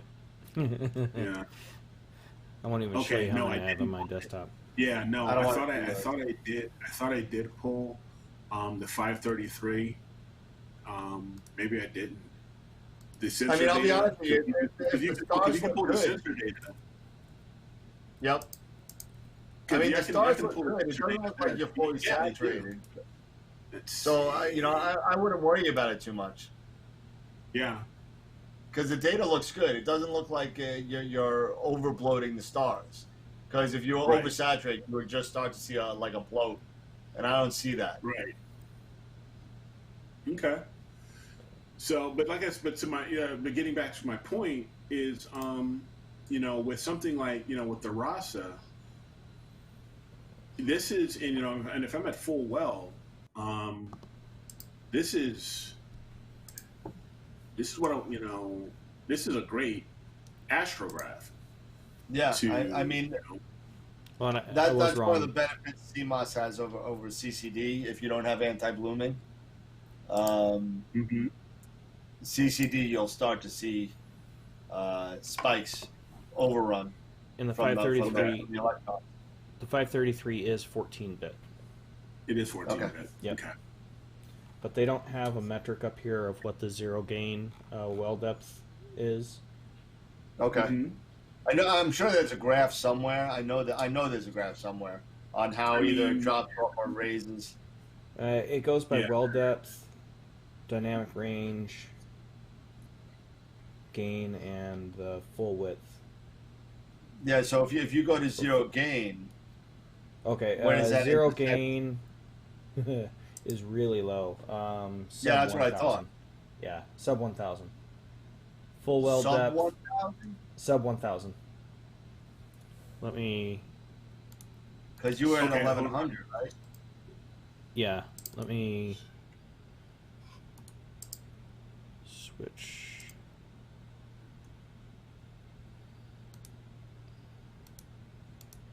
Come on, why is it not switching? This is what happened when Dan throws a monkey wrench into everything. We all start clicking and doing stuff. There we go. So if I go That here, was making fun of me.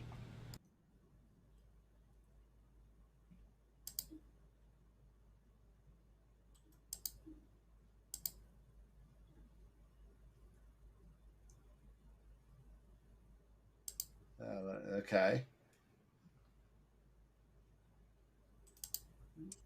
So gain 100.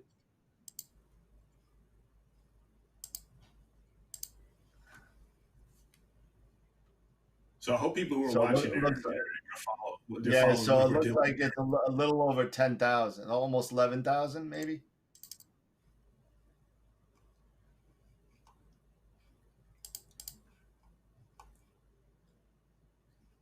So if that's 50, so it's almost 20,000 at gain 100. If the third dot is the same as the gain, Mm-hmm.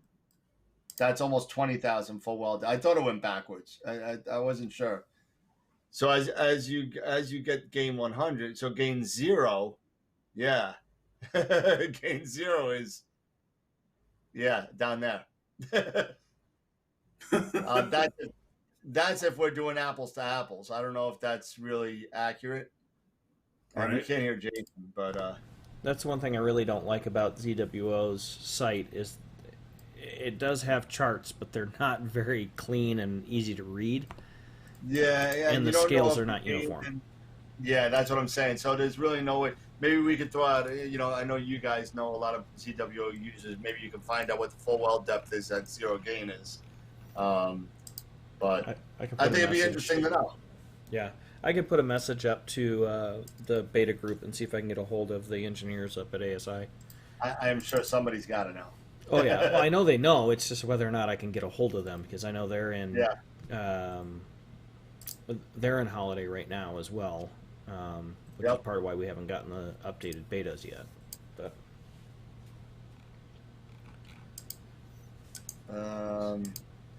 Well, I was showing Eric something. I mean, I was showing Jason something before. Eric, and maybe you could give me your constructive criticism. Okay. I did my well, not constructive. You could be as evil as you want, but let me see. I did my first kind of full. Now, just in my own defense, a friend of mine gave me a pelican shot that he was shooting with his L Extreme. Okay. And he was like, "Oh man, everything's red. I'm ready to get rid of it. I'm so tired of it. I can't take it. Everything's red."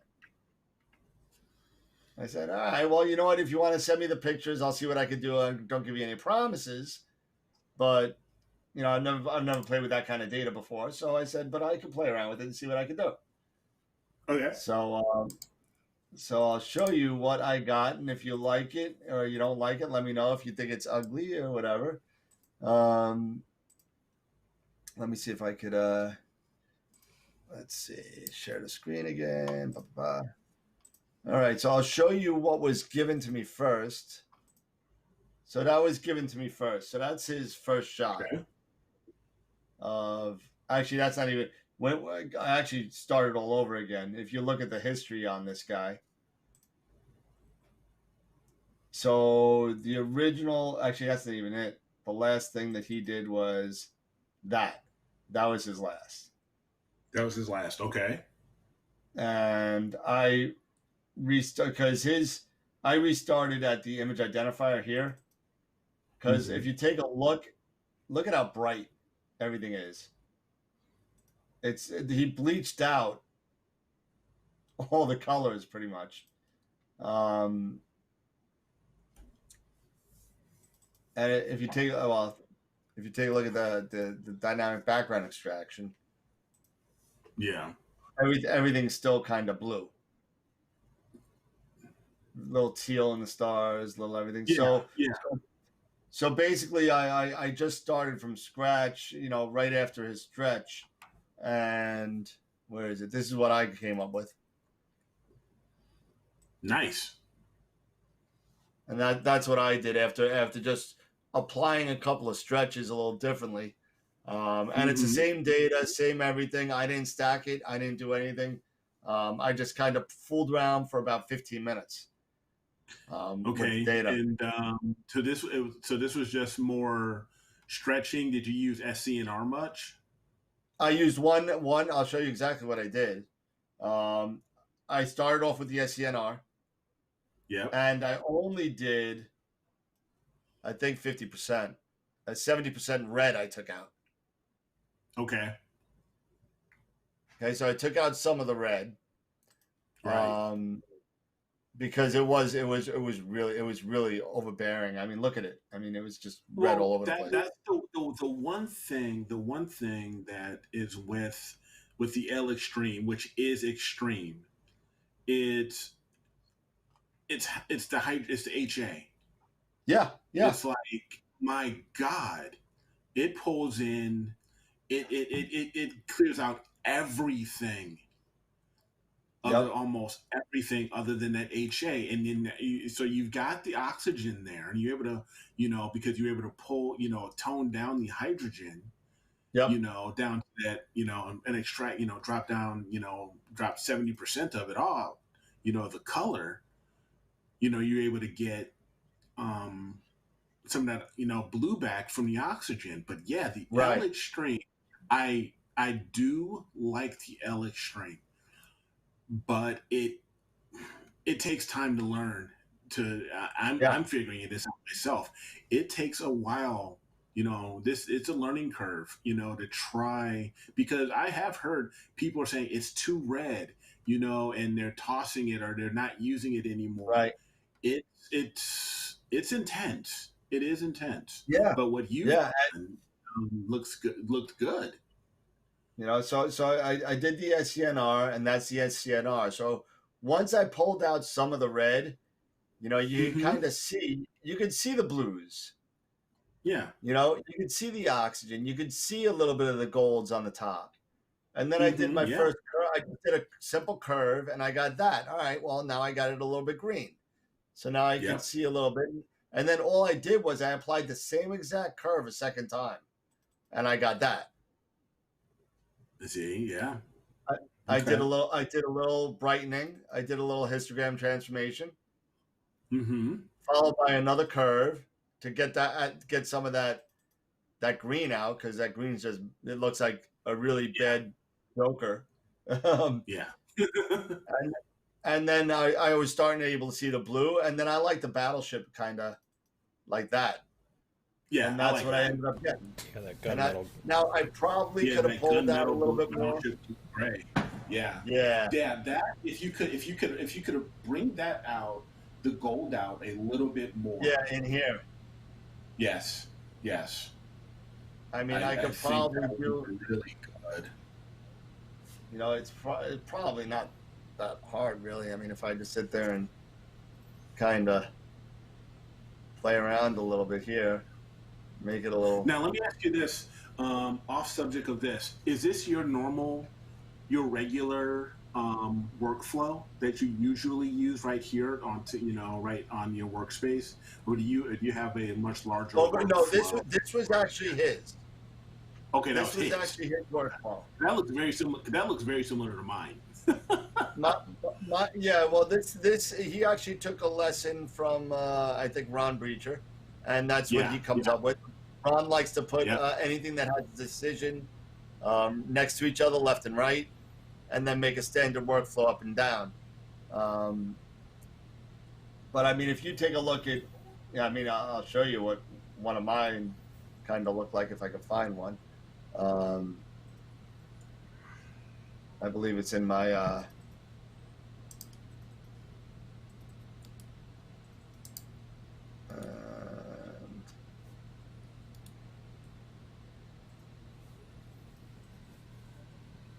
Oh, it's under registered, I think. Nope, can't find it. Okay. There it is.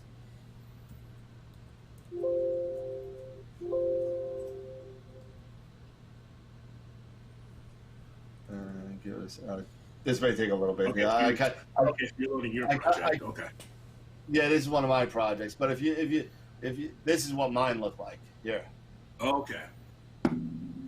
Sure. So this is pretty standard. I added a couple of things to it, but I mean, I had an issue here. You guys could laugh at me all you want because I like making fun of myself. But I swapped the filters on accident. I swapped my oxygen. I swapped my oxygen and my sulfur because I couldn't figure out I was cleaning them, and I kind of was playing with the dog, and I forgot which was which. So you've went from show to O to O's. Oh crap! Just in order to find out which was which, you know. So right. So I figured out that the OHS, the O's, was the right one. Gotcha. Yeah, the stars are a lot better, and the SHO, everything's blue. So kind of cycling back to what you were talking about there a minute ago with using the L Extreme, it's one of the things that my buddy Tyler that lives here locally, it got me into Astro, was asking about the other day was, is there anything that really shows what wavelengths would be in each nebula? And I said, well, there's really no application that has that. But typically what I do is I spend a fair amount of time on AstroBen or looking at any of the sites. And unless somebody said that they've done an SHO palette or they've done some sort of more artistic treatment to it, you can kind of garner what colors are in each image. Right. So I went through, and this is a rudimentary graph that I'm using for my reference. But this is looking at the different wavelengths of light. So I've pulled together so you can kind of see where the H beta, O3, HA, and S2s are in the wavelengths, and then you can see where most of the different common filters, especially the Opalong that we're using most often, the L Pro, L Enhanced, and L Extremes, and kind of the band passes that they're going to do and which range they're going to do them in. Now, Simon was saying when I posted this to our admin site, that's great, but you really should tell us kind of what nanometer they're focusing in, and I hadn't drilled down quite that far. Right.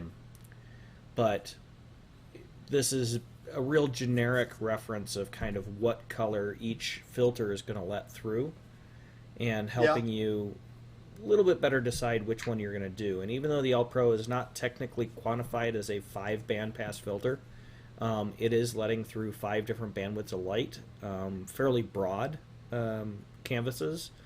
It's very narrowly dropping out basically the mercury vapor lights and things that we're doing, so it's primarily a light pollution filter. It's really used for light pollution. It's really not used for anything. But it does allow through the most color variant of the different filters. Now you get down into the L Extreme, and they are very narrow, very specific, like 30% more specific than the L Enhanced, because it drops out that H beta. Dealing strictly with the O2 and the O3 and the HA. But one of the things I've been looking at is I really want to get into quad band, a quad band Yeah. filter, and you know the Yeah, price no, we're talking discrepancy about between the Radian and the Altair at about $800 price difference. Yeah. Yes. But even though the Altair technically calls itself a quad band, it's really a dual band It's really a because dual, yeah. it's lumping it into two big curves. Correct. Yeah, it is. So yes, it will take and filter out in those areas, but it's a really gray area if you can quantify it as a quad or a dual band filter, even though it is letting through the four major wavelengths of gas or light emission. You know what I'm really looking for, and I've been looking for this for years, and as far as I can tell, there's nothing out there for it. Not the more and more I'm kind of like resolved into doing narrowband only, as opposed to I'll still do some broadband, but mostly I'll be doing narrowband from Long Island. Is that there's nothing out there like if I choose to say, and I know this is a dumb object, but I'm going to throw it out there, M42. Let's say I want to do M42 narrowband. It's not really a narrowband object, I know, but I'm just saying. There's nothing out there that's going to tell me which narrowband filters to use for that object. You know what I mean? So it's not going to say M42 emits O3 and S2. Yep. It's not going to say that the California nebula is primarily H2. Don't worry about S2. H alpha. I'm sorry, H alpha. Don't worry about S2. There's no like kind of catalog out there for narrowband imaging, like that. I want to open up to something and say, okay, you know what? I'm going to do the Wizard Nebula tonight. What bands does that have in it? Yeah. Yeah. Do I need to do? What are the? Right. I get what you're saying. It's like what are, the gases or what. What is this region? Is this an H2 region? Something like that. Yeah. Is it a combo? You can do a little bit of research, and it'll tell you. And when you're doing some research, you can get an idea of what the regions are. Everything pretty much is going to be hydrogen. It's a guarantee. Everything is, So, but is it hydrogen alpha or hydrogen beta? But when it goes down to, and you're sitting there and you're a narrowband imager, you do narrowband imaging too, and I'm sitting there and I'm like, you know what, but I'm doing 3 different filters. Mm-hmm. So, am I wasting my time doing the sulfur? Am I wasting my time doing the oxygen on certain objects? On certain objects, you know what I mean? Yeah, you know what I mean. So, take a look at let's say to California, right? Primarily hydrogen alpha, right? It does have some. You could get some really cool colors when you do the other two, right? But it's primarily it's a dark, dim hydrogen alpha object, right? So unless NASA or somebody from who's way smarter than me can figure out how to pull, maybe some sort of spectrum analysis of the gases or something. Maybe I'm just bringing words out of the side of my head. But, some sort of spectral analysis that can say, okay, break down, when you're, something that can say, the gases here are hydrogen, the gases here, you got a mixture of oxygen 3 and stuff like that. I don't know. Yeah, but I don't even think we need to go that deep.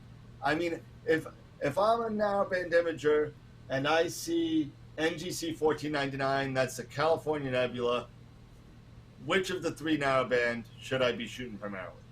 That's all we really need. Well, and that's what George Lutz was saying is, AstroBin is kind of the gold standard for that because people are quantifying the filters that they're using. Again, that's people's interpretation. It is not always as thorough as I would like it. I agree. But, it's a lot of work to make it that thorough, so I understand it. That's why I've kind of taken the lazy man's approach, and I look at 10 images, and I decide which one looks best to me. It's best to me. Yeah, well, because this is all art. We really don't know that these colors are actually true because we're not there physically seeing them. They're thousands of light years away, and we're never physically going to see it. That's the whole thing with narrowband. Yeah. The whole thing primarily with narrowband, it is, it is art. It is to, what it is to you, Yeah. It's the eye versus, of the beholder. it's an eye of the Well, beholder. Exactly. and so that's why I, referenced this chart that I found on, I want to say it was like the Berkeley site. Let me get over here and circle this here. This one for me is the best because it gives me the most information of looking at the spectrometry. I can take and look at what I'm seeing in the image and what are the most prominent colors in the image that I like and what filter is going to give me the most out of those colors. And it might be something that maybe down the road I start looking at getting dedicated filters to look at just hydrogen beta, just O3, Right. just and basically mono or treat my one-shot color as a mono, looking just at those wavelengths Right. to be able to pull that data. That's one of the things I've been fighting with Pleiades. I can't pull enough blue out of that. It's driving me nuts. I've tried shooting it with the L Pro. I've tried shooting it with the L Extreme, or sorry, the L Enhanced. Is that because of the way the chip is, and we're more as an RGGB, and it has that fourth, that second green. It very well could be, but it's interpreting the light that's being given it. So all that's doing is averaging the light that it's being given, not the actual light that's there. Right. So yes, it's going to be heavier in the green bandwidth based on the light that it's getting through that filter, but the filter is what's actually passing through that light wavelength that we're going to be dealing with. So thus giving the sensor a better ability to capture that data, and it's going to be heavier in the green for most of us CMOS but users. because what I'm thinking is even because you have the filter. The filter is only allowing in certain types of light, or certain light in the spectrum. Is it going to say hit? When it hits the sensor and it charges those pixels, is it only going to charge a certain ones? Because you've only got basically you got the four the four colors in that one pixel. Which ones are going to get charged? Well, when the light hits it. I don't know. And to me, even if you shine green light isn't purely green light. There's always a bleed of other wavelengths of light.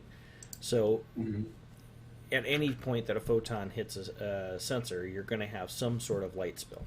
So they're all going to get some amount of volume in their well.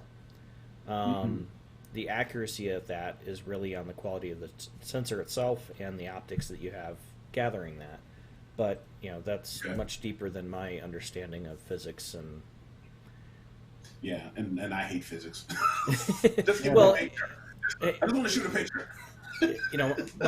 my dad laughs at me because I was never a student. I was C, just enough to get by. Yeah. Well, I pass and graduate. I don't care about honors, especially when it came to math. I was really good in science, but sucked at math. And here I am now, a video engineer. Now, granted, I'm not life and death engineering. It's all, more electronics based and some physics. But the fact that I've gotten into astrophotography and started really understanding physics and having to kind of get a better understanding of Newtonian physics, because that's a lot of what we're dealing with, my dad's like, how are you even pulling this off? Because you couldn't have done this in school, and I know you're not that bright. But it's been a fun learning curve, and luckily I'm surrounded by people much smarter than me that are willing to share information and intel. So yeah, same here, man. Same here, because I'm going to say, Bo, I love science, I love astronomy, I've loved all that stuff, but when it came to math, forget about it. I did what I had to do to get, a C. And my mom and dad, they were like, hell, I'm good with that. You did more. You're doing more math than I did in high school. So hey, what do I know? They were like, what do I care? You know. I'm just glad for my sake that I married a wife who was a teacher. So when it gets to the point that my daughter's in school, or my kids are going to be in school, and bringing home that math homework, all Dad can do is pull out his phone and pull up photo math and go click. The answer's 42. How did you get it? There it is. You figure it out, but the answer's 42. Then the answer's 42 because that's the meaning of life. Yeah, I'm glad you caught it. I have a chance to prove it. That's it. That's all. 42 is the answer for me for everything. Just don't build a computer named Deep Thought. Yeah.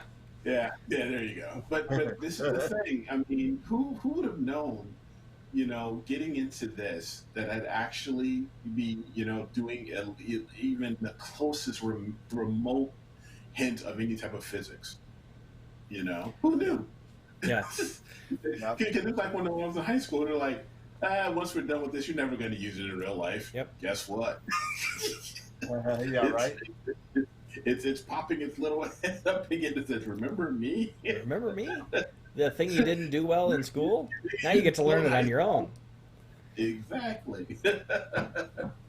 But no, I mean, with these filters, especially now, with everything that's on the scene, especially with these multi-band, dual band, tri-band, quad band filters for our types of cameras, these one-shot colors, man. It amazes me. Now, the one thing that I'm looking forward to is if we can crack the band shift issue with Arasa and going really, and going with even smaller band passes, because the best we can do right now, from what I understand, is 7 nanometers. But you're still probably going to end up getting some band shift with that. But, so it's recommended at most. You can do 7, but usually, from what I understand, 12 is pretty standard. 12 nanometers is pretty standard. Now, if we can get past, because I believe the Radiant Ultra is supposedly able to do your image in f2, and it's a 3 nanometer. How true is that, though? I don't know. I'm sure Jason would let you know if we could hear him. If we can hear Jason. Oh, you want to hear me too? Yeah. See, I keep forgetting I got this mic kill switch. Yeah, we're probably never going to know until we see some results on that, because I haven't seen anything out there either on that 3 nanometer band. I'm looking forward to. I've got a newfound friend here in town that has the Triad quad band, and I'm hoping to play with it here in the near future. Nice. That hopefully she'll let me use it. She's on the chat there in the YouTube chat. Nice. But hopefully, maybe next year I'll get her on as a guest and we'll talk to her. But she's actually part of a group of female astronomers that they're all over the world, actually, I believe. But they're all females trying to get into this, and it's not, we're like most industries, or most hobbies, fairly heavily male-centric. But it's kind of cool seeing her getting in on it. And I don't care if you're man or woman, if you're animal, vegetable, or mineral. If you know something that come on. But it was kind of cool, I had them over. I'm a major general. I had them over last weekend because my buddy Tyler had just gotten his EQ6R and had gotten a scope, and so he was trying to get everything set up and get it all configured. I'm like, well, why don't you come over here, get it all set up so I can help you while I can still image and do my stuff, but you can sit there and play, and then I can help you out. And his girlfriend bought her stuff over, and she was new to the ASI Air. I'd showed her it a week and a half earlier, and she was sold. So we sat there, and I had never used the ASI Air with a DSLR. So I'd set up the ASI Air, got her going. Took us a better part of the evening to get it going. But she got like 40 lights on M42. Nice. And, you know, she was giddy. It was awesome. And then we were able to do some darks and get those that she had them. You know, she was going to do her flats when she got home or the next morning when it was a little less imperative because she doesn't have a cooled camera, so she had to deal with it because she was using a Canon T7i. But, you know, the fact that they were both imaging with DSLRs and I was imaging with my OSC, it was fun seeing them get their lights, seeing them get their data, seeing everything starting to work, working through a couple of the issues that we had, teaching her that she needed to get a different mount because she's at that entry level that everybody does with the AVX, and it does not like working with the ASI Air. You can get it by pounding really hard with a square peg and a round hole, but it's not fun. But it was cool having them over and getting to see that. We're hoping that, with it supposedly going to be clear on Saturday, we're going to have them hopefully come back and do some more imaging Friday and Saturday, hopefully. And then that's awesome. If the clouds hold off, we'll go out on Monday and go for that North Star. Yep. There you go. Yep. That's what I'm hoping for. Yeah, I am hoping that, you know, that we get something. If not, I'll be like, what is it, 1.5 degrees as opposed to 0.6. Yeah. And, you know. Yeah. Well, I may have to go out Sunday night to get it. I'm planning on breaking out my 8SE to try to get this. Chuck was doing a live stream. Chuck, I saw. he was doing a live stream. Yeah. And he was using the his 8SE, and I believe he wasn't using the 224. I think he was using something else. I think he was using the 530. He had a 533 that he was using it with. Really? Because that's only 20 FPS. Yeah. Unless you're bending it. No, maybe he was using, because I know he's got a 224. Maybe he was using his 224. But because I have a 224 and I've got a 533, and I was actually on Sky Safari trying to get an idea of just the view of how well both of them will fit into onto the sensor. So if I bring up my stuff here, I'll show it to you. But I'm looking forward to it, and I would love to have the chance to use the AS. I'm going to use the ASI Air and do video, and maybe I'll be able to do some video and put it on YouTube or something. Because I know a few of my friends, even my boss, he says, "I expect to see something from you on Monday." What's the thing? You know, he's like, if you have I want to see your, I want to see your Jupiter and Saturn and your TPS report on my desk by Tuesday. If you can do that for me, that would be cool. Well, it looks like you're the only one that's going to have clear skies that day. So, I mean, so a lot of weight on your shoulders there, Eric. Yeah, so we may have to live vicariously through you. So, yeah, no pressure, right? So, right. Not at all. Yeah, no. So hopefully, and see, the thing is just it's such a short window. It's less. It's like 30 minutes. Well, it's 30 minutes for the tightest pattern as they're passing. But you got about 2 hours before it drops below the horizon. Yeah, and so everything. And see, the south, for me to use that, I'm gonna have to probably break out the AVX, or I'm gonna break out the Alt-Az, and just set it up and point and just go and just do video. Yep. And say there, that's it.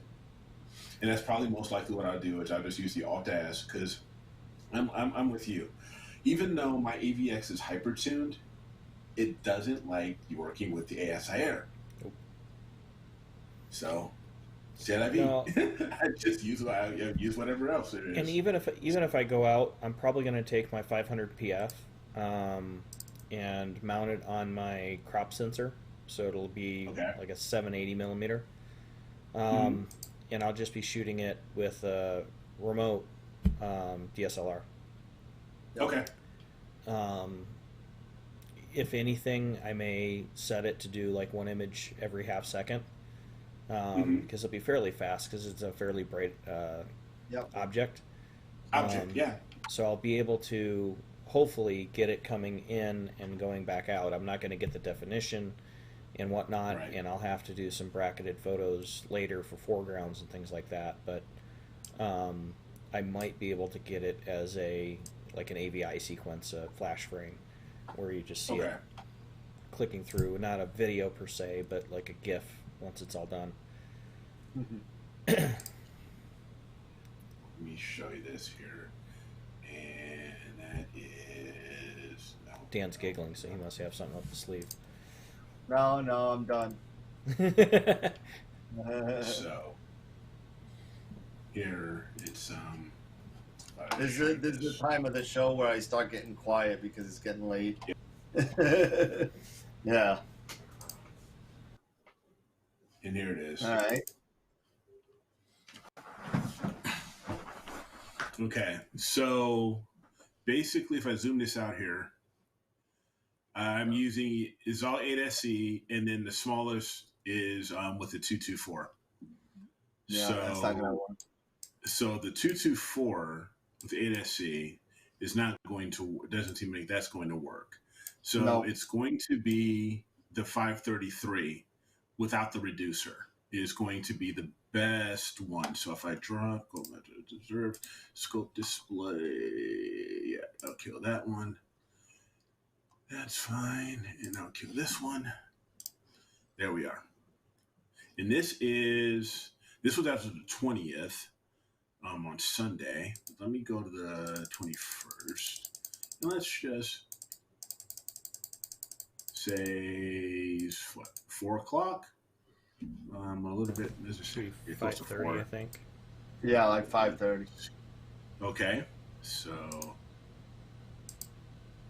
and let me go here in minutes. You're there. Okay, cool. You're in range. So here we are.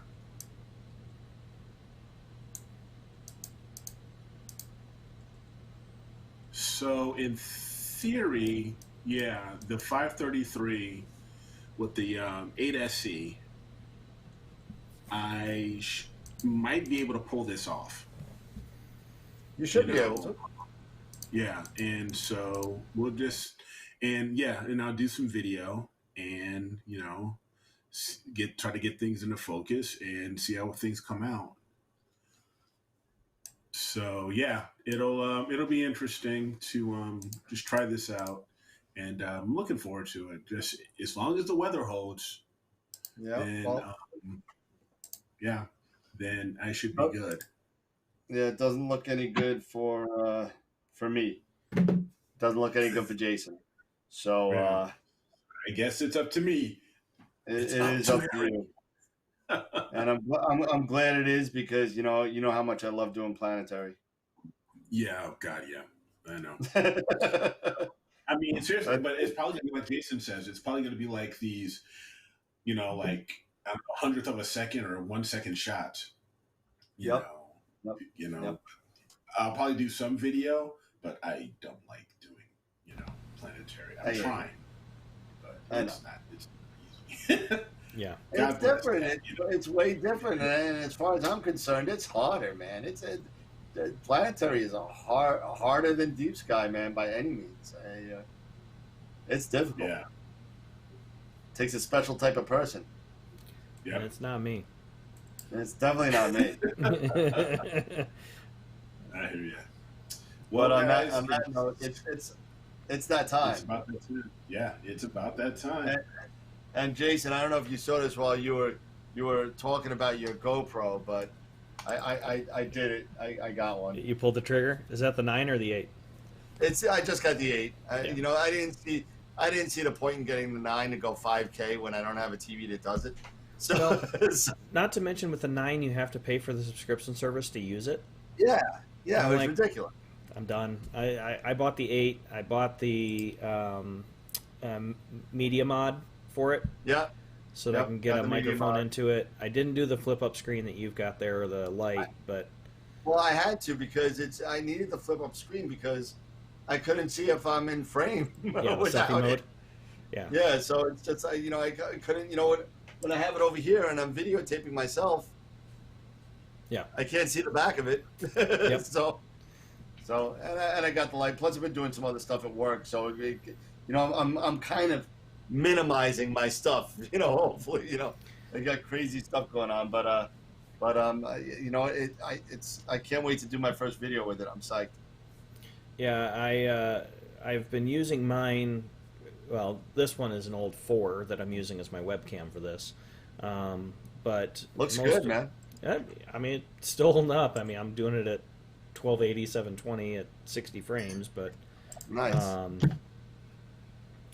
I've spent most of the last week and a half with my dining room all cluttered, because I've been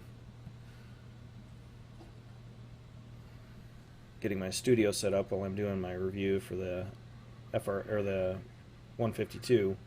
So I've got my 2 4K cameras out there, and my lighting kit, and Yep. the 12-foot tree in the background. the tree that's still in my box. All right. Well, guys, I mean, what happened to my screen? I don't know. We lost you, Dan. I can still hear you. There we go. Oh, there we are. Yeah, there you go. Yeah, guys, it's been a hell of a Hell of a what, 9 2020. months. In 9 Hell of a months. year, man. Hell of a year.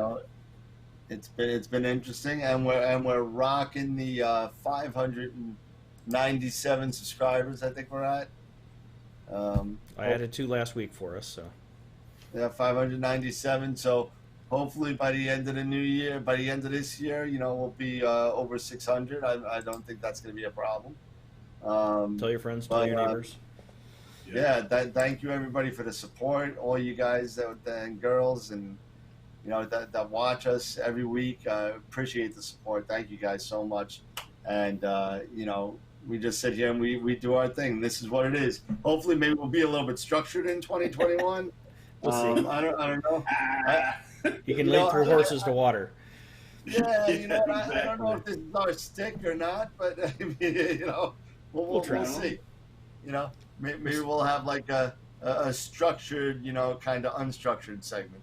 Yeah. So, New, when new stuff comes out, new gear we get or have an opportunity to try, we'll bring it to everybody, and we'll do our best to do videos and independent reviews and post those on the site and stuff like that, and chat about it.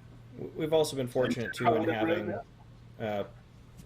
people in the industry being able to share stuff with us, not just personal people, but people that are industry leaders, and being able to provide gear and things like that to us. So we've had a lot of share of. I mean, it surprised the hell out of me, to be honest with you, that we were able to get some of these people on the show. From people from Explore Scientific, Scott Roberts, Tom Bramwell over Prima Luce. Prima Luce, I'm sorry. He's gonna the American kick your pronunciation. butt. I'm sorry, forget about it. I mean, come on. we're gonna have a Prima Luce swear jar every time we call it Prima Luce. We have to put $1 in the jar. And then we also have the astrophotographers on. We had Alan Mitchell's been on twice. TJ Conley's been on once. Ron Breeder's been on once. Sean Nielsen's been on. I mean, I think it's and they all love doing this. And I'm not saying they're going to be on every week, but I'm telling you, we're gonna have people coming on, every 6 weeks or so, that just want to come on and hang out with us. So I mean, I think that's really cool. I think it's really cool. Yeah, I agree with you there, Dan, and I think we have been, very blessed and fortunate to be able to have these really cool people just to share their time with us, share their expertise and their experiences, and and share them with other people that are our subscribers and viewers, who are really either they're really good at this stuff, and and some, or if they're just novices and just getting started, Yeah. we have them all, and have these people who are able to share their expertise and help us out and help them out. It's all worth it. These this past year, 9 months, whatever, it's been awesome. Yeah, it really has been, and I'm so looking forward to 2021. I think that I think it's going to be a banner year for AstroWorld and and the brand. I think it's going to be really, really, really cool, and I'm really looking forward to it. And I'm looking forward to making not only making new friends, like you said, the people that are just starting, but fortifying the older friendships that we have, and getting the people on that could help the people that are starting into this endeavor not hit the bumps in the road that we've all hit, and sometimes hit really, really hard. And I think that's really, again, we've said it 1,000 times on the show. That's the reason why I think all three of us kind of do this, is not only to share the knowledge that we have, but also to learn from the people that watch that sometimes know more than we do. So, Well, and So that's we why gotta we get- like interacting We with the gotta chat, because you we gotta guys. get the fourth guy on here. We gotta get our fourth compadre on here. We gotta get Simon. Find a way. I have know, an man. early show, or I don't know. Yeah. We just he Pre-tape it. stays, I don't know. we could either For pre-tape us, or we could do it's gonna be like daylight for him. So like I don't know. If it's what he's like a day ahead of us, or a day behind Almost. us rather. It's 15 hours, I think. 15 hours ahead. Yeah. Yeah. 15 hours ahead. Okay. So yeah, it'll be Yeah, daytime so for him. 11 for o'clock us. for him would be but like 2 o'clock in the afternoon for him tomorrow. Yeah, but Exactly. the problem is right now he's at work. Yeah.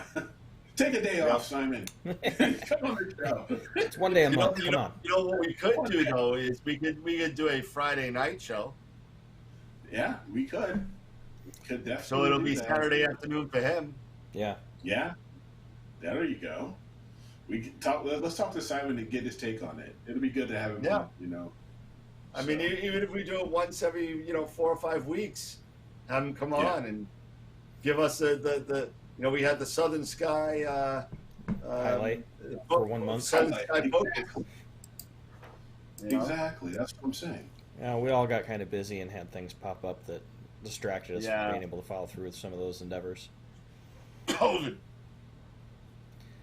So, Chris asked real quick. He was like, "Guys, why is there not a list that gives us the data for which filter band is the best?" well, Chris, start Oh, making that's it. what we were just talking about. Who knows? We don't know. So, We don't know. I don't understand it. I think we should come out with the AstroWorld book. Yeah, there you go. There you go. you know what I mean? We'll start with the M catalog. We'll Yeah, go to start the with the C Messier catalog. Yeah. And we'll just put a I think I think right now, if we focused on the Messier and the IC catalog, we'd be good for a while. Oh, yeah, but gosh. yeah. I mean, you got to remember that there's only a narrow band. It's only it's very limited as far as the Messier is concerned. Yeah. That's when you got to go to Sharpless.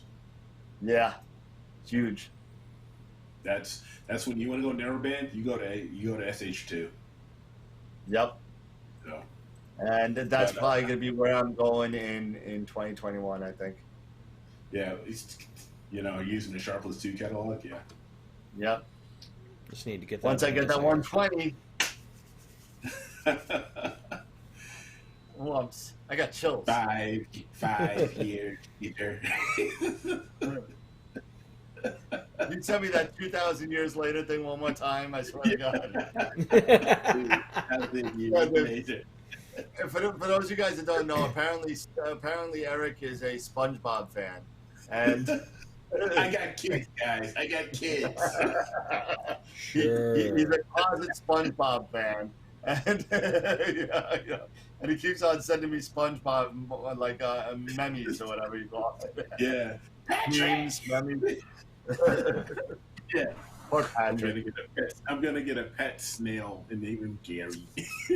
Nice, nice. There you go. Just as long as you don't fry him up, add some butter, and eat him, I'm okay with that. I like escargot. He's gonna need a hermit crab named Mr. Krabs. Yeah, there you Nice. go. All right, guys. I just want to get a Krabby Patty. That's why we get a Krabby Patty. Well, guys, I All right, know, guys, especially for my 11:20. family, thank you for a great 2020. Looking forward to Yeah. a couple weeks here with our families and Yep. doing a little bit of back-end meetings on our part to bring great Yep. contact for next year. But be safe, everybody. Have a great 2020. Celebrate safe so we can see you in January when we come back on the 6th. Yep, Yeah. January 6th. Be safe, guys.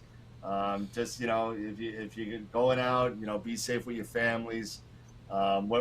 There's a light at the end of this tunnel. We're almost there, and just stay the course, and I think we'll all be fine. So Yeah. we'll be fine. again, yeah. So this what is it? This too shall pass is the saying. So We get you through know the Spanish again. flu. We'll get through this. Oh yeah, absolutely, absolutely. And you know what? Just be safe and be smart. That's the bottom line. Do what you Go gotta get do your to keep you. Go get your shot.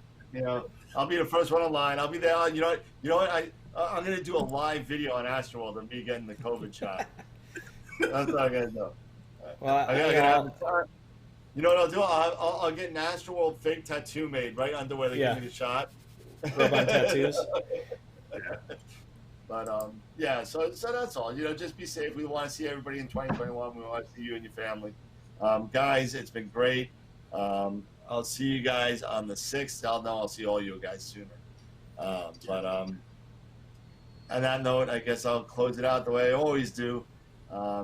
Keep imaging, keep educating, keep having fun, and we'll see you after the new year on January 6th.